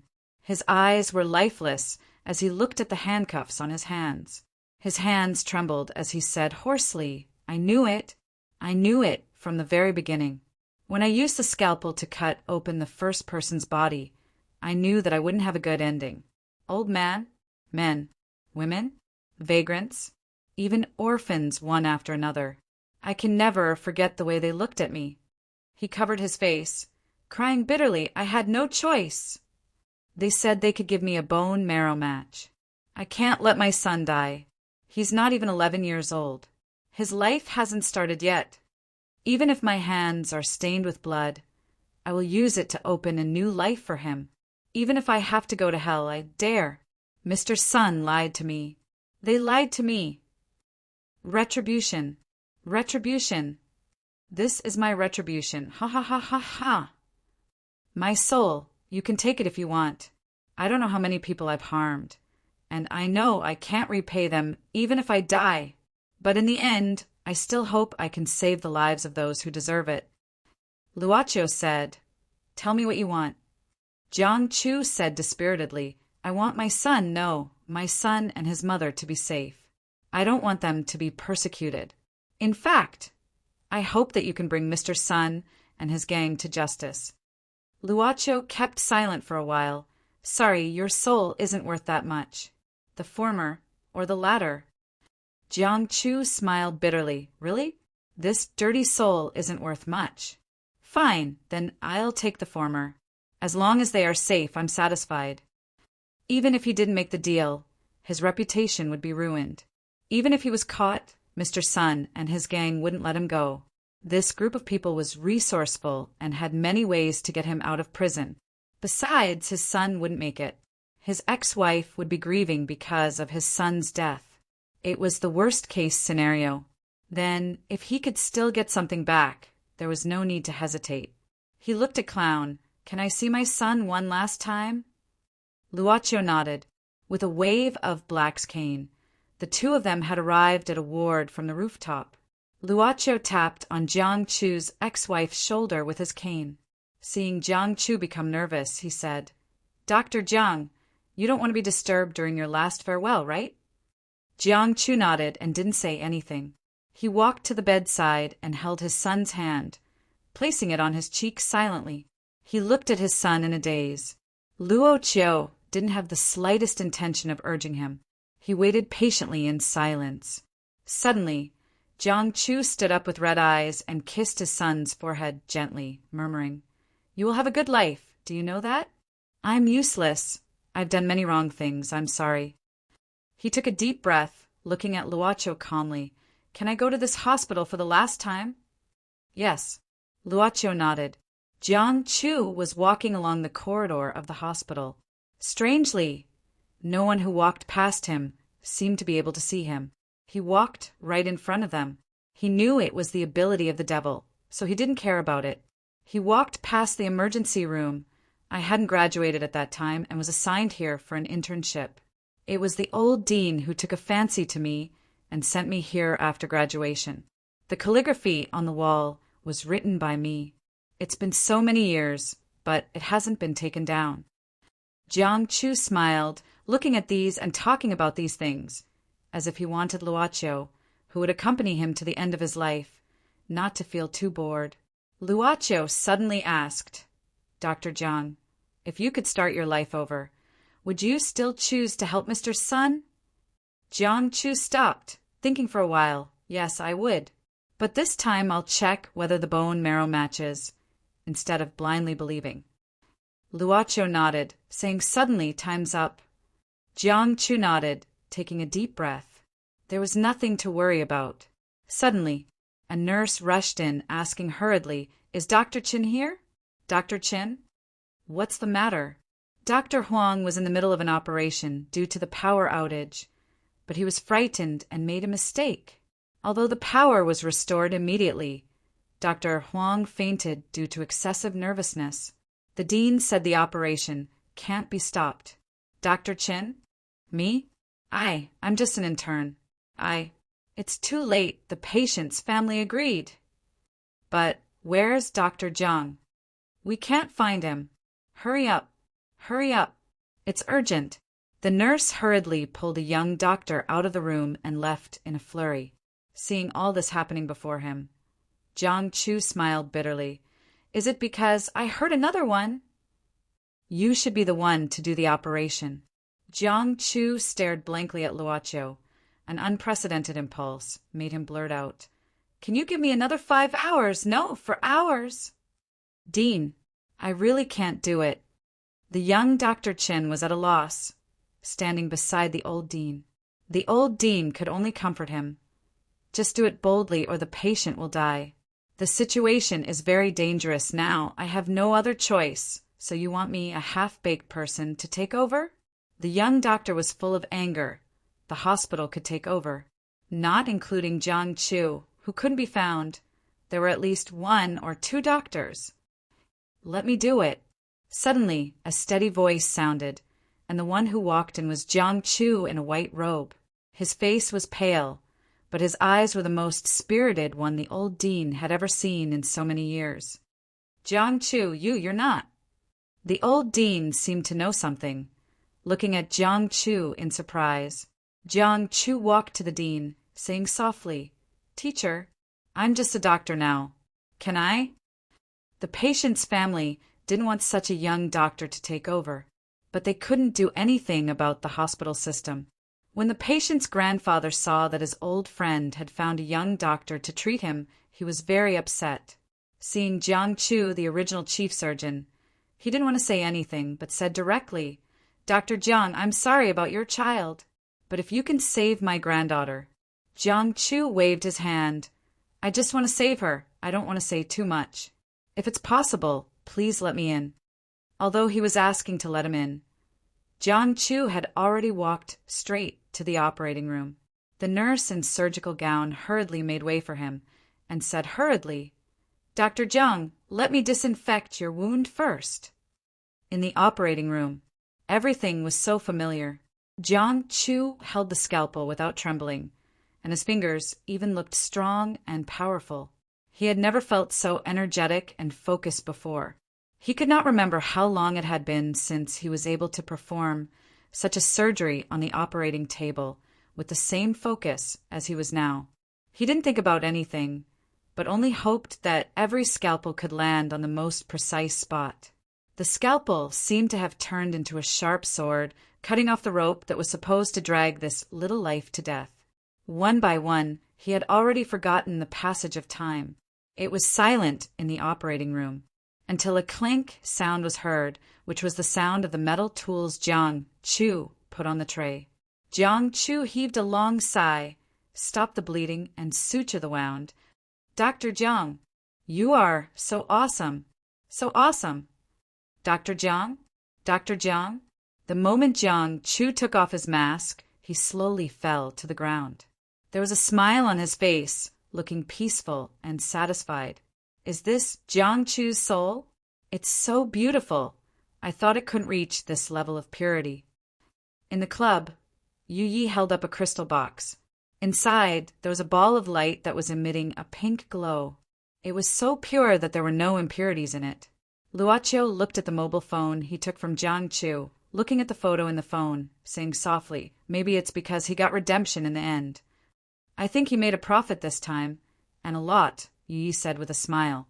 Luoqiu suddenly said, yeah, it wasn't enough, but now it's enough. It's a pity that we didn't mention it before the deal. Luoqiu shook his head. Maybe it's because fate is fickle. Saying this, he dialed a number in the phone, but he immediately heard such a sentence. Sorry, the number you dialed is not in service. Luoqi had to murmur so fast. Shaking his head, Luoqi stood up, holding the crystal box in his hand. Yu Yi asked, Master, are you going to sacrifice it? Store it. Yen yen yen yen PS1. This chapter has 5,000 words. Count it as 2 chapters today. PS2. Theoretically, there will be an update after midnight tonight, and the new book period is almost over. But I haven't shown my face in the top 12 of the new book list. Who can continue it for me? PS3. So, what I want is to recommend and collect it. Chapter 45. Genius 1. Second, remember love, /go, /little. We provide you with wonderful novels to read. Luoqiu, you must be Luoqiu. Boss Luo was suddenly stopped by someone. Basically, the probability of being stopped by someone in this place was quite low. But he was still stopped by someone. If he remembered correctly, it should be his high school classmate. The period before the college entrance examination was the lowest period of Luoqiu's life.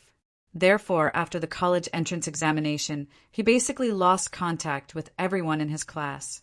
He couldn't remember his name. Boss Luo could only nod and use the golden phrase of daily communication. So you came to this university too? Yeah. His former classmate was very enthusiastic as he approached him. I didn't expect to see you. Although I heard that you got in. It's not easy to not see you for so long. I'm majoring in paleontology. It's normal that I don't meet you. His classmate was curious. Paleontology? Our school has this major? Therefore, Boss Luo felt that he must have been bewitched to choose this major at the beginning. He was not interested in reminiscing, so he continued to use the golden phrase of interpersonal communication. Yes. Well, I'm about to go to class. Let's talk next time. Oh, okay. His classmate smiled and suddenly said, Let's exchange numbers? Let's keep in touch. Luoqiu could not refuse such a reasonable request, so he could only exchange numbers and go their separate ways. Classmate, eh? Whatever. Because he really could not remember his classmate's name, Luoqiu simply recorded the name on his contact list and then walked towards the classroom. The last time he came to class was 10 days ago. This time he did not come back to class because the class teacher was taking attendance, but because he received a message from Zhang Qingrui. "Luoqiu, let's go to class." It was a simple message. Zhang Qingrui arrived earlier than Luoqiu. At this time, she was already sitting in the classroom and leisurely eating the takeout breakfast. Because there were only 2 people in this class, even the act of opening the door was enough to attract the attention of the other person. "Luoqiu, you're here." Zhang Qingrui raised her head and smiled at Luoqiu. "Have you had breakfast?" "I can't finish it all by myself." Luoqiu shook his head and sat down 2 rows behind Zhang Qingrui. Out of curiosity, Luoqiu took the initiative to ask, "Why are you so proactive this time?" Zhang Qingrui didn't even turn her head. She continued, chewing the bun in her hand. Do you want to experience the life in the ivory tower?" Or perhaps they felt that they were wasting their time in the past and didn't want to find that their university life was a blank slate when they looked back 10 or 20 years later. Maybe it's not a bad idea to start a relationship now. Puff Luoqi, who had just unscrewed the cap of the mineral water, immediately choked after taking a sip. Zhang Qingrui turned around and said angrily, "What's the problem?" So Luoqiu used the golden saying for the 3rd time today, "Nothing, as long as you're happy." "What? You don't think that's something I should say?" Zhang Qingrui obviously didn't want to let it go easily. Luoqiu stayed silent for a while before saying, "I feel that you're more rational than emotional." Zhang Qingrui seemed to be a little different from the one he knew. She suddenly became more lively in both behavior and speech. Usually, people would become like this, either because they encountered something particularly happy or because they encountered something particularly bad and carried out a form of self-protection. It was like telling others, I'm fine, the world is stable, blah, blah, blah, blah. So, in your opinion, I'm the kind of woman who's career-minded at such a young age? Seeing that Zhang Qingrui seemed to want to continue the topic, Luoqiu had to interrupt. The class bell rang. "Why isn't the professor here yet?" Zhang Qingrui stopped and said casually, "Probably because he didn't expect both of us to be here today. But if he's not here after class, I haven't been here for 2 weeks. Luoqiu, how many days have you been here?" "Today." "Is it because the professor thinks we're hopeless, so he's not coming?"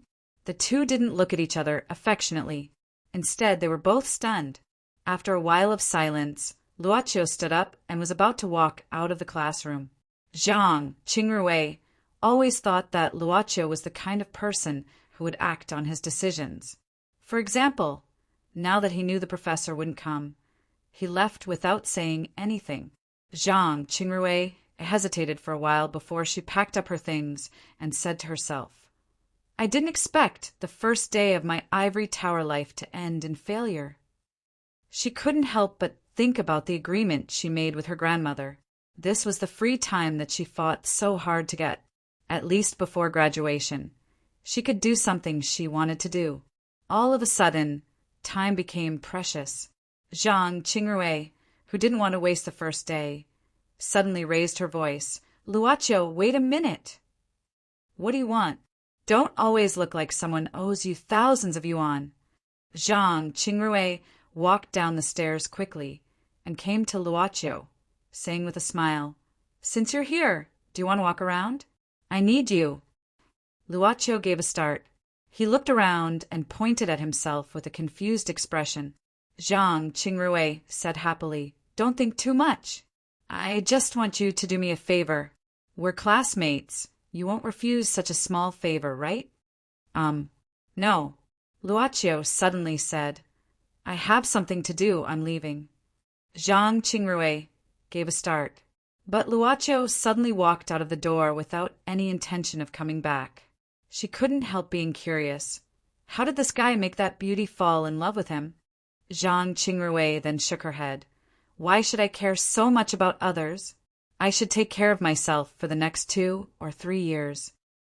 When Boss Luo saw that there was no one in the corridor, he took a step forward and stepped on the floor of the rooftop of the teaching building. He looked at the campus below.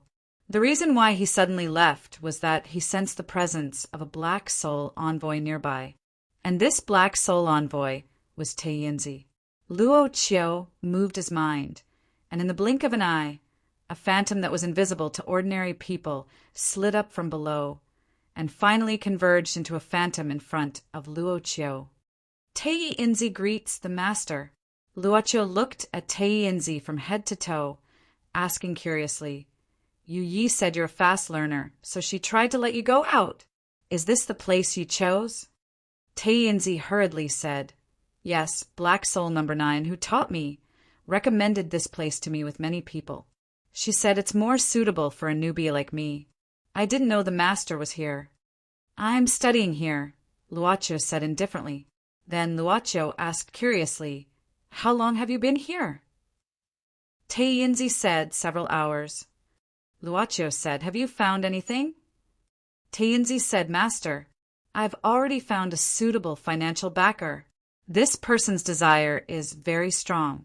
From his appearance, he's narrow-minded and vicious. It should be very easy to bewitch him. This was much more interesting than accompanying Zhang Qingrui to tour the garden. Luo Qiu smiled, Then take me to see him. Yen PS1. Please vote. PS2. If I can't pass the 12th goalkeeper of the new book list this week, then I'll have to pass the new book list and completely become a salted fish. PS3. So, PS2 exists because, I want to tell you, I'm actually still asking for your recommendation. Chapter 46. Genius 1. Second, remember, love divided by go divided by little? Say net, providing you with wonderful novels to read. Taiyinzi brought Luo Qiu to the boys' dormitory. Love, go, little, say. Speaking of which, Luo Qiu actually had his own bed in the dormitory here. In fact, the school required accommodation. But his home was nearby and classes could be ignored, so this bed was left behind.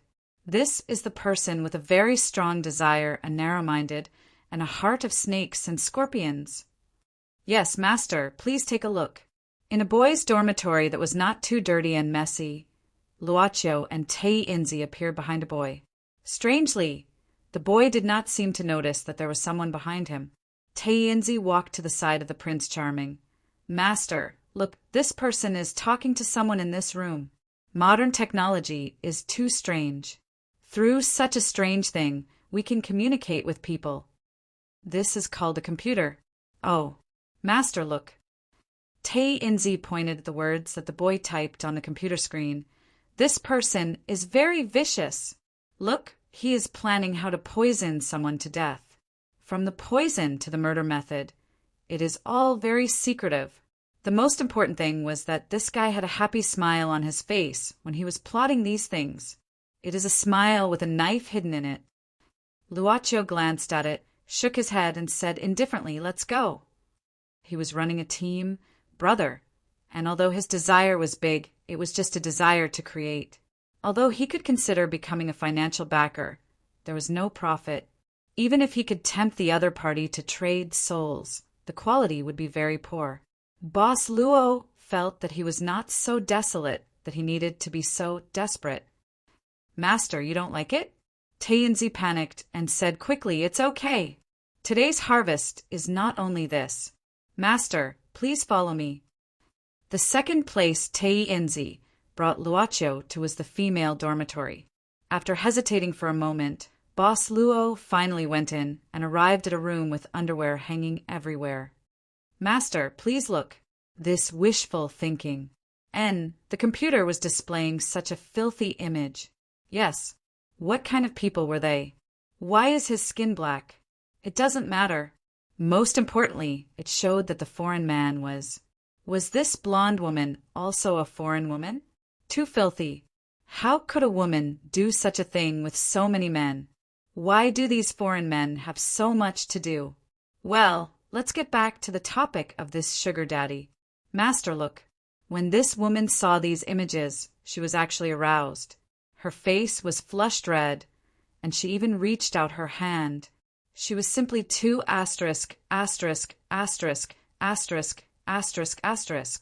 this kind of innate lust for sex and the willingness to indulge in the desires of the body. Master? Where are you going, Master? F*** King retard.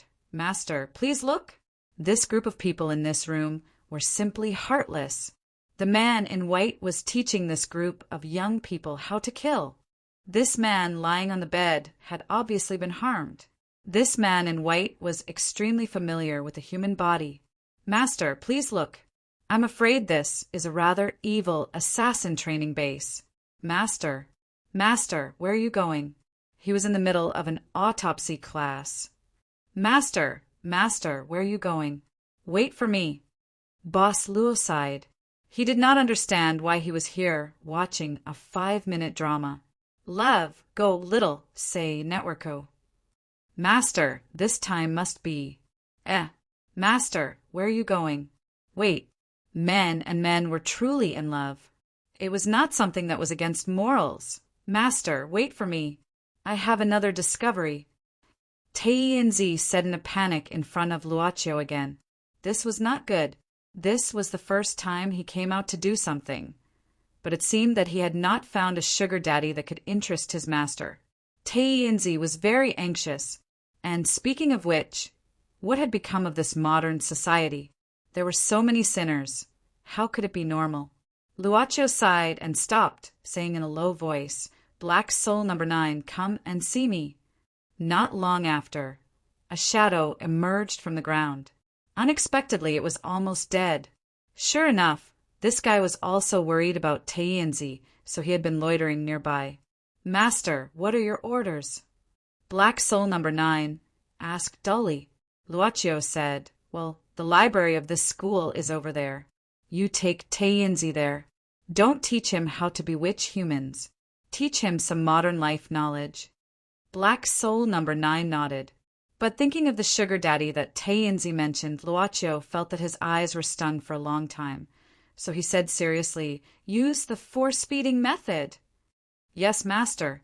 Seeing that Taiyanzi was about to say something, but was dragged away by Black Soul number 9, Luochio shook his head and sat down on a bench at the side.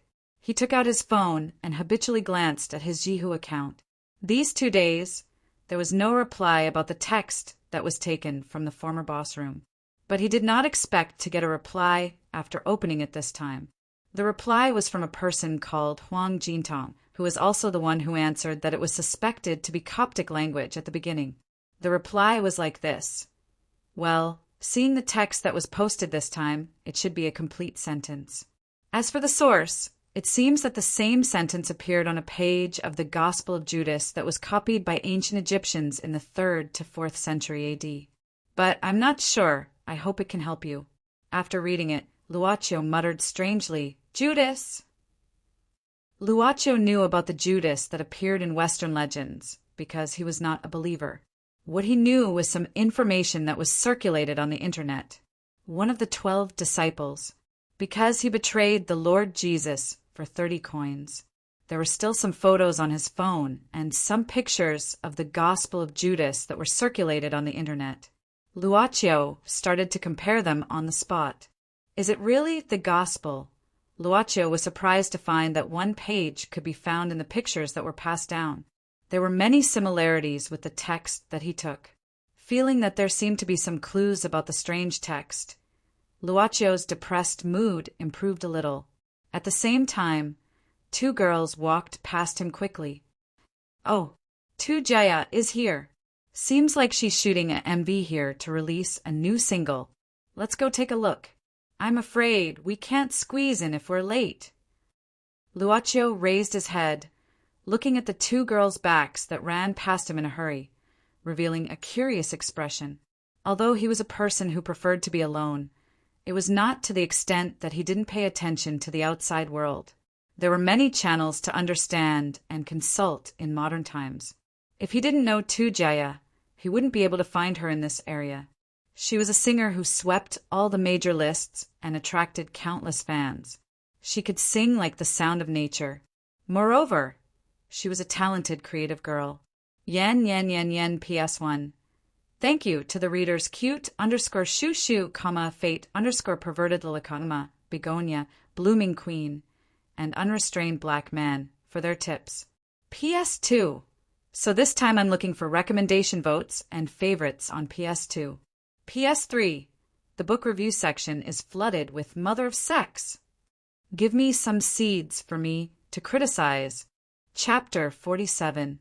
Genius 1, second, remember love, /go, /little? Sure, Net provides you with wonderful novels to read. Sister, drink some water first.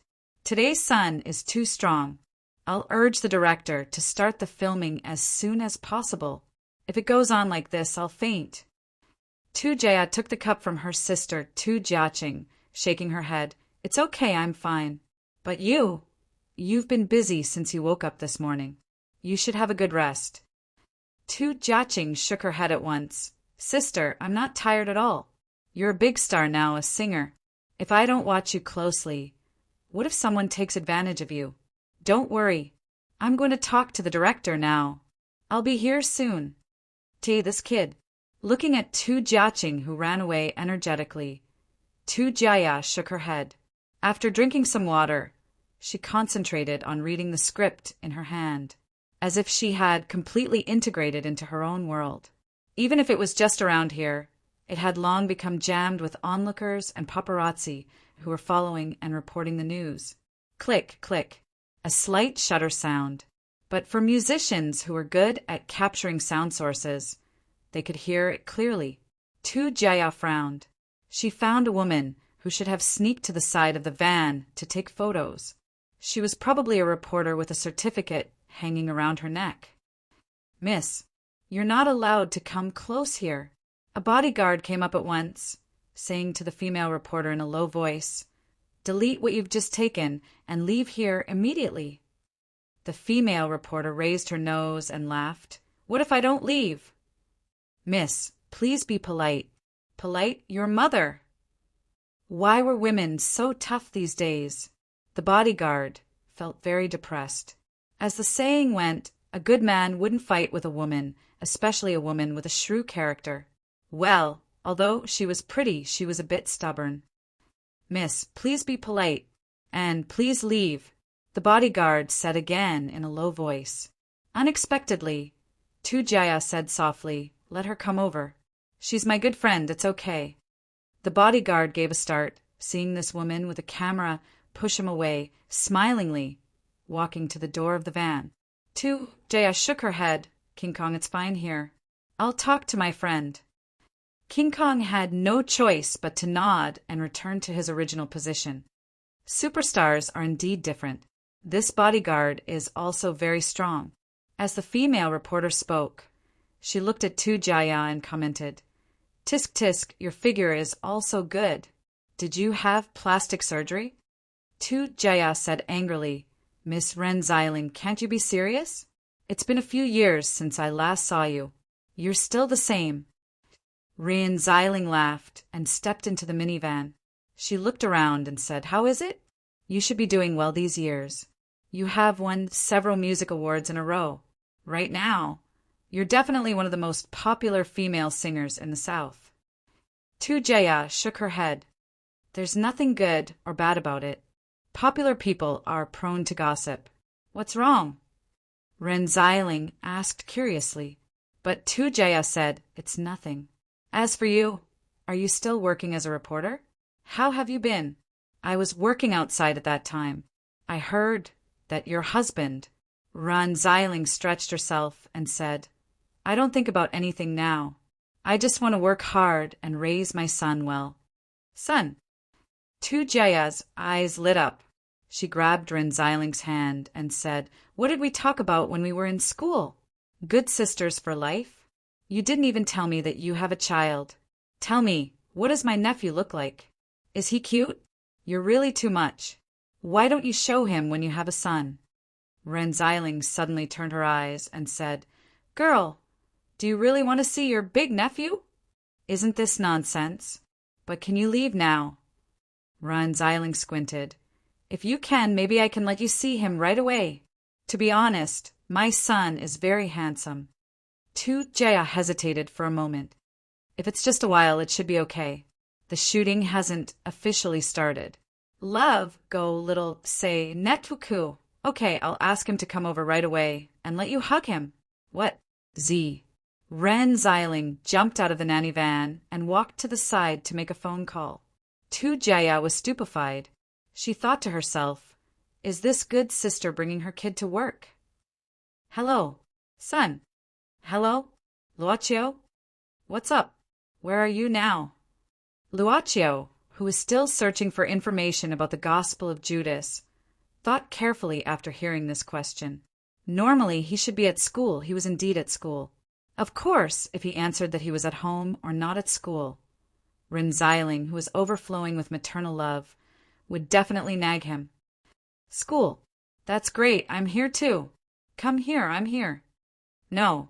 Wait. Aren't you curious why I'm at your school? Not at all. The newspaper office where Rin Xiling worked was actually specialized in publishing gossip news. Luochio had a general idea about why she came here when he heard the two girls talking about the superstar. Okay, I'll come over. Where are you? Wait, I'll come over. Strictly speaking, Black Soul number 9 was an old ghost. As for Taiyinzi, needless to say, he was a 500-year-old ghost. So, what could these two old ghosts do in a university library filled with mostly young people? Boss Luo said he would give Taiyinzi a force-feeding education, so the only thing he could do was to study. What? How dare the abominable Tauters invade our Ming dynasty? This Wu Sangui deserves to be hacked into pieces. It's good that the Qing dynasty was destroyed. These damn barbarians, how dare they invade our Kelowna? Kill them! He was reading an abridged book of ancient and modern history. While Taiyinzi was reading, he was making a big fuss.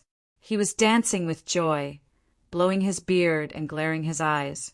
If it wasn't for the fact that he was now a Black Soul envoy and was neither a ghost nor a ghost, no one could see him, he would have been chased out with a broom long ago. Black Soul number 9 had learned some modern words during this period, and he felt that one of them could be used to describe Taiyinzi's situation. F*** King, retard, Black Soul number 9 shook his head. If it weren't for the club owner's order, he wouldn't have thought of teaching a newbie Black Soul. He just sat aside, quietly, looking at the young man in the library. Maybe he could find a suitable customer here. Desires were hidden in one's heart, but with careful observation, one could usually find some. People were the most lax when they were alone, and when they felt no one was paying attention to them, they would show their true nature. Black Soul envoys could switch between showing and hiding, so they could easily observe the unknown side of human beings. Black Soul number 9 frowned at the sight of a young woman walking towards him, who seemed to be looking for an empty seat. He had been a Black Soul envoy for a long time, so his ability couldn't be compared to Taiyinzi. This woman had a very pure soul and could provide a high-quality transaction fee. Just as Black Soul number 9 was about to carefully observe this woman, some scene suddenly flashed through his mind. Holding an oil paper umbrella, someone was gazing at him in the drizzle and seemed to be calling something.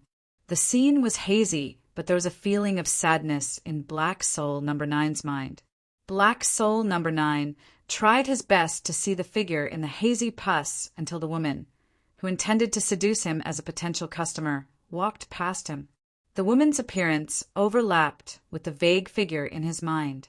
Black Soul number 9 murmured absent-mindedly, Lan Feng. He called out a name that felt strange yet familiar at the same time. He stared blankly at the woman, who seemed to be puzzled about something, and stopped in her tracks. Zhang Qingrui hesitated. She seemed to have heard someone calling out the name, Lan Feng. It was her grandmother's name, but there was only an empty table in front of her, and no one was there. It's weird. Was this place empty before? She shook her head. Since there was an empty seat, she might as well sit down. Yen PS1. Thanks again to Cute Shu Shu, unrestrained black man, for the tip. PS2, yes. You killed the goalkeeper and became the goalkeeper. N, representative. Well done. Although there is no red packet, I have an update, which is the best gift for a writer to give back to the readers. Balabala. PS3. Actually, PS3 can also be understood as the author clearly has the heart of a tycoon reader, but is too proud to say it out loud. PS4. Yes, I'm the standard PS4 who asks for votes, favorites, and tips. Chapter 48. Genius remembers love in 1 second divided by small. We provide you with wonderful novels to read. Strictly speaking, Luaccio should be very clear about Ron Zeiling's routine. For example, from the tone of her voice on the phone, Luaccio knew that this woman must have some strange ideas. But why did I still come here? Luaccio, who couldn't understand this question, saw Ron Zeiling waving at him from afar. As for who the woman with sunglasses and a hat standing next to her was, Luaccio didn't care at all. Similar things happened occasionally before. Luaccio, this child is my new intern, isn't she cute? This child is learning piano. I met her when I was looking for material. Doesn't she look like a pretty girl from a humble family? Well, a woman 3 years older is like a golden brick. This age is actually suitable. The most important thing is that she can totally get along with me. There will definitely be no disputes between mother and daughter-in-law. Don't worry. It was probably like this, a matchmaker with a disgusting smile. Luaccio, hurry up, come here. Luaccio finally walked in front of Ron Zeiling. Ron Zeiling quickly took his hand and said, "Come on, I'll introduce you to a good friend of mine when I was in college." There was really nothing to say, and he didn't want to leave a good impression to give Ron Zeiling some illusion that they could develop. Boss Luo sighed and said, "You don't even let go of your own classmate?" Ron Zeiling was stunned and suddenly reacted.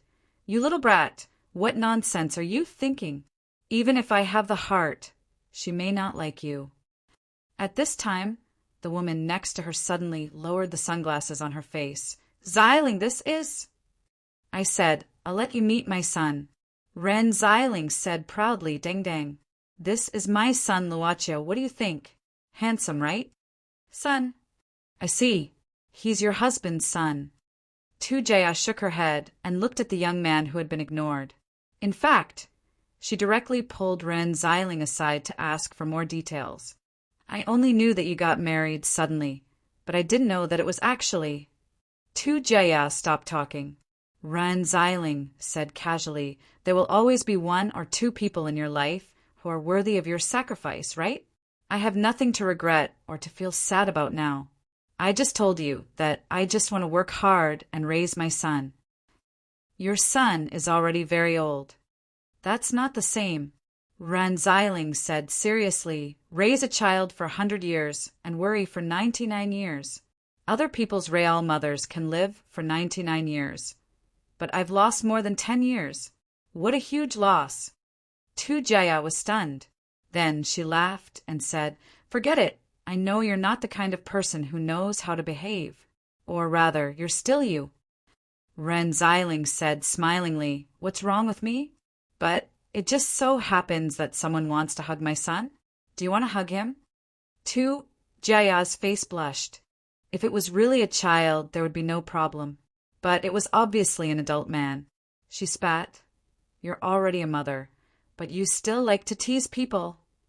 Be reasonable. I haven't entered my 30s yet. What's wrong with me being naughty and cute?" Perhaps it was this kind of explosive personality that attracted him that year. Maybe he even embarked on the path of music under her encouragement. The two of them laughed and talked.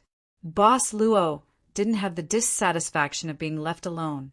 Rather, he was looking at the 2 women who were exposed to the sun with interest, because he was under the shade of the tree.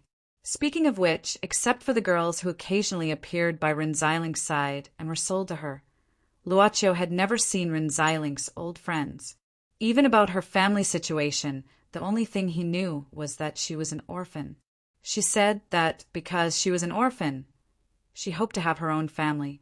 The word family was very heavy for Luaccio, but this woman finally moved him and made him treat her as a real family. Boss Luo couldn't help recalling that rainy day, although he still couldn't understand why the rain was so suitable for the occasion. That was when his father was buried. From knowing the news of his death to dealing with the funeral, It was basically Rin Xiling who took care of everything. During that time, Luocio basically locked himself in the room. When he was hungry, he ate the food placed outside the door. When he was sleepy, he fell asleep, not knowing whether it was dark or dark. He didn't cry. His father said that a good man bleeds, but doesn't cry. When the funeral was over, and he said goodbye to all the people who came to offer condolences, Luocio, who felt as if all his strength had been drained, wandered aimlessly on the street. He didn't know where he should go, but he simply and mechanically strode forward. It wasn't a place his father had once taken him to, nor was it a place where he had beautiful memories. It was simply in front of him, but from beginning to end, Rin Xiling followed behind him. He walked through the park, and Rin Xiling also walked through the park. He walked through the footbridge, and she also walked through the footbridge. He stopped by the river, and Rin Xiling also stopped, until he couldn't walk anymore and fell to the ground. At that time, Luocio thought that if he fell like this, it would probably be very painful, right?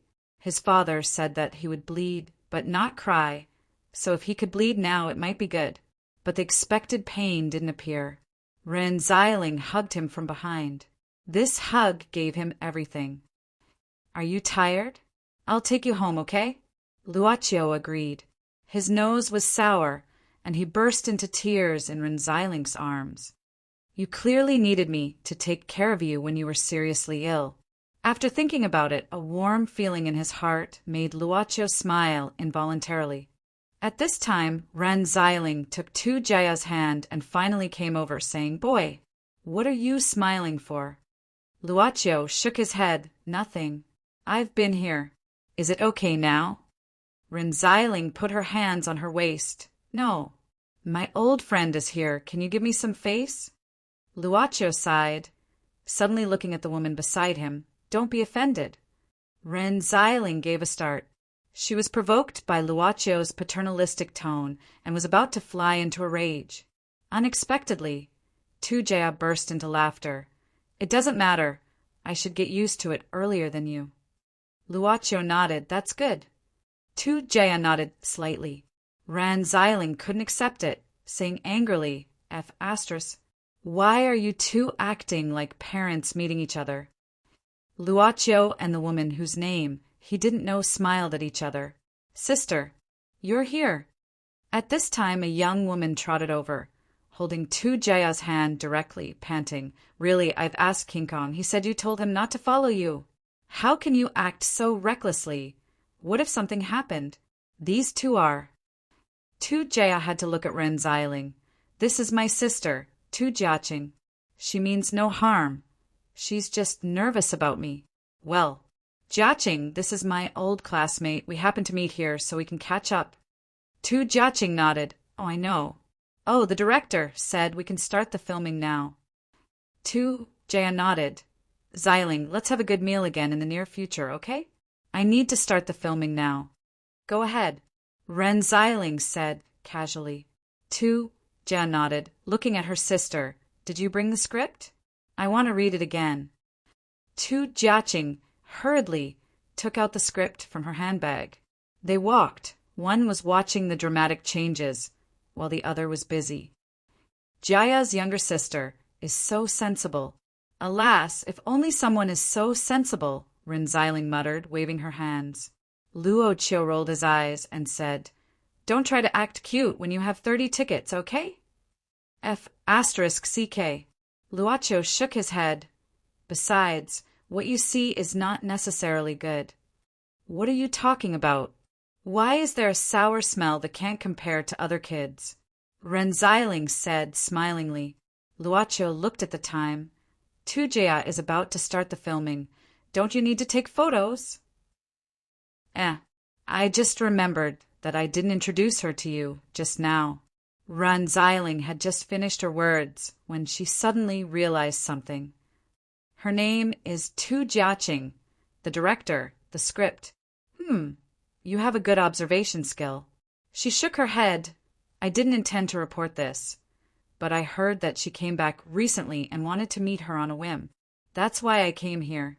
Luocio nodded. There's a restaurant nearby. We can go to the canteen. Canteen. Then let's go. Ran Xiling was never short of excitement, pushing Luocho from behind and running. Let's go. Oh, right. How's Jaya's younger sister? Luocho. Boss Luo felt that it might have been better if he hadn't cried in this woman's arms that time. Master, what are you listening to? Yi served the black tea with fruit jam to Luocho. Luocho took off the earphones, passing them to Yi. Give the world to you. Tu Jaya's song, do you know it? Yi shook her head, but still put on the earphones, closing her eyes and listening quietly. Not long after, the servant girl started to hum the melody softly. Luocho took a sip of the black tea. The quiet club became quieter with Yu's hum. The silence was immediately broken the moment the bell rang. Luocho put on the mask with Ye's help. Welcome to Trafford's club. But he saw Tu Jaya's younger sister, Tu Jiaqing. Yen PS1. Give me your recommendation ticket equals.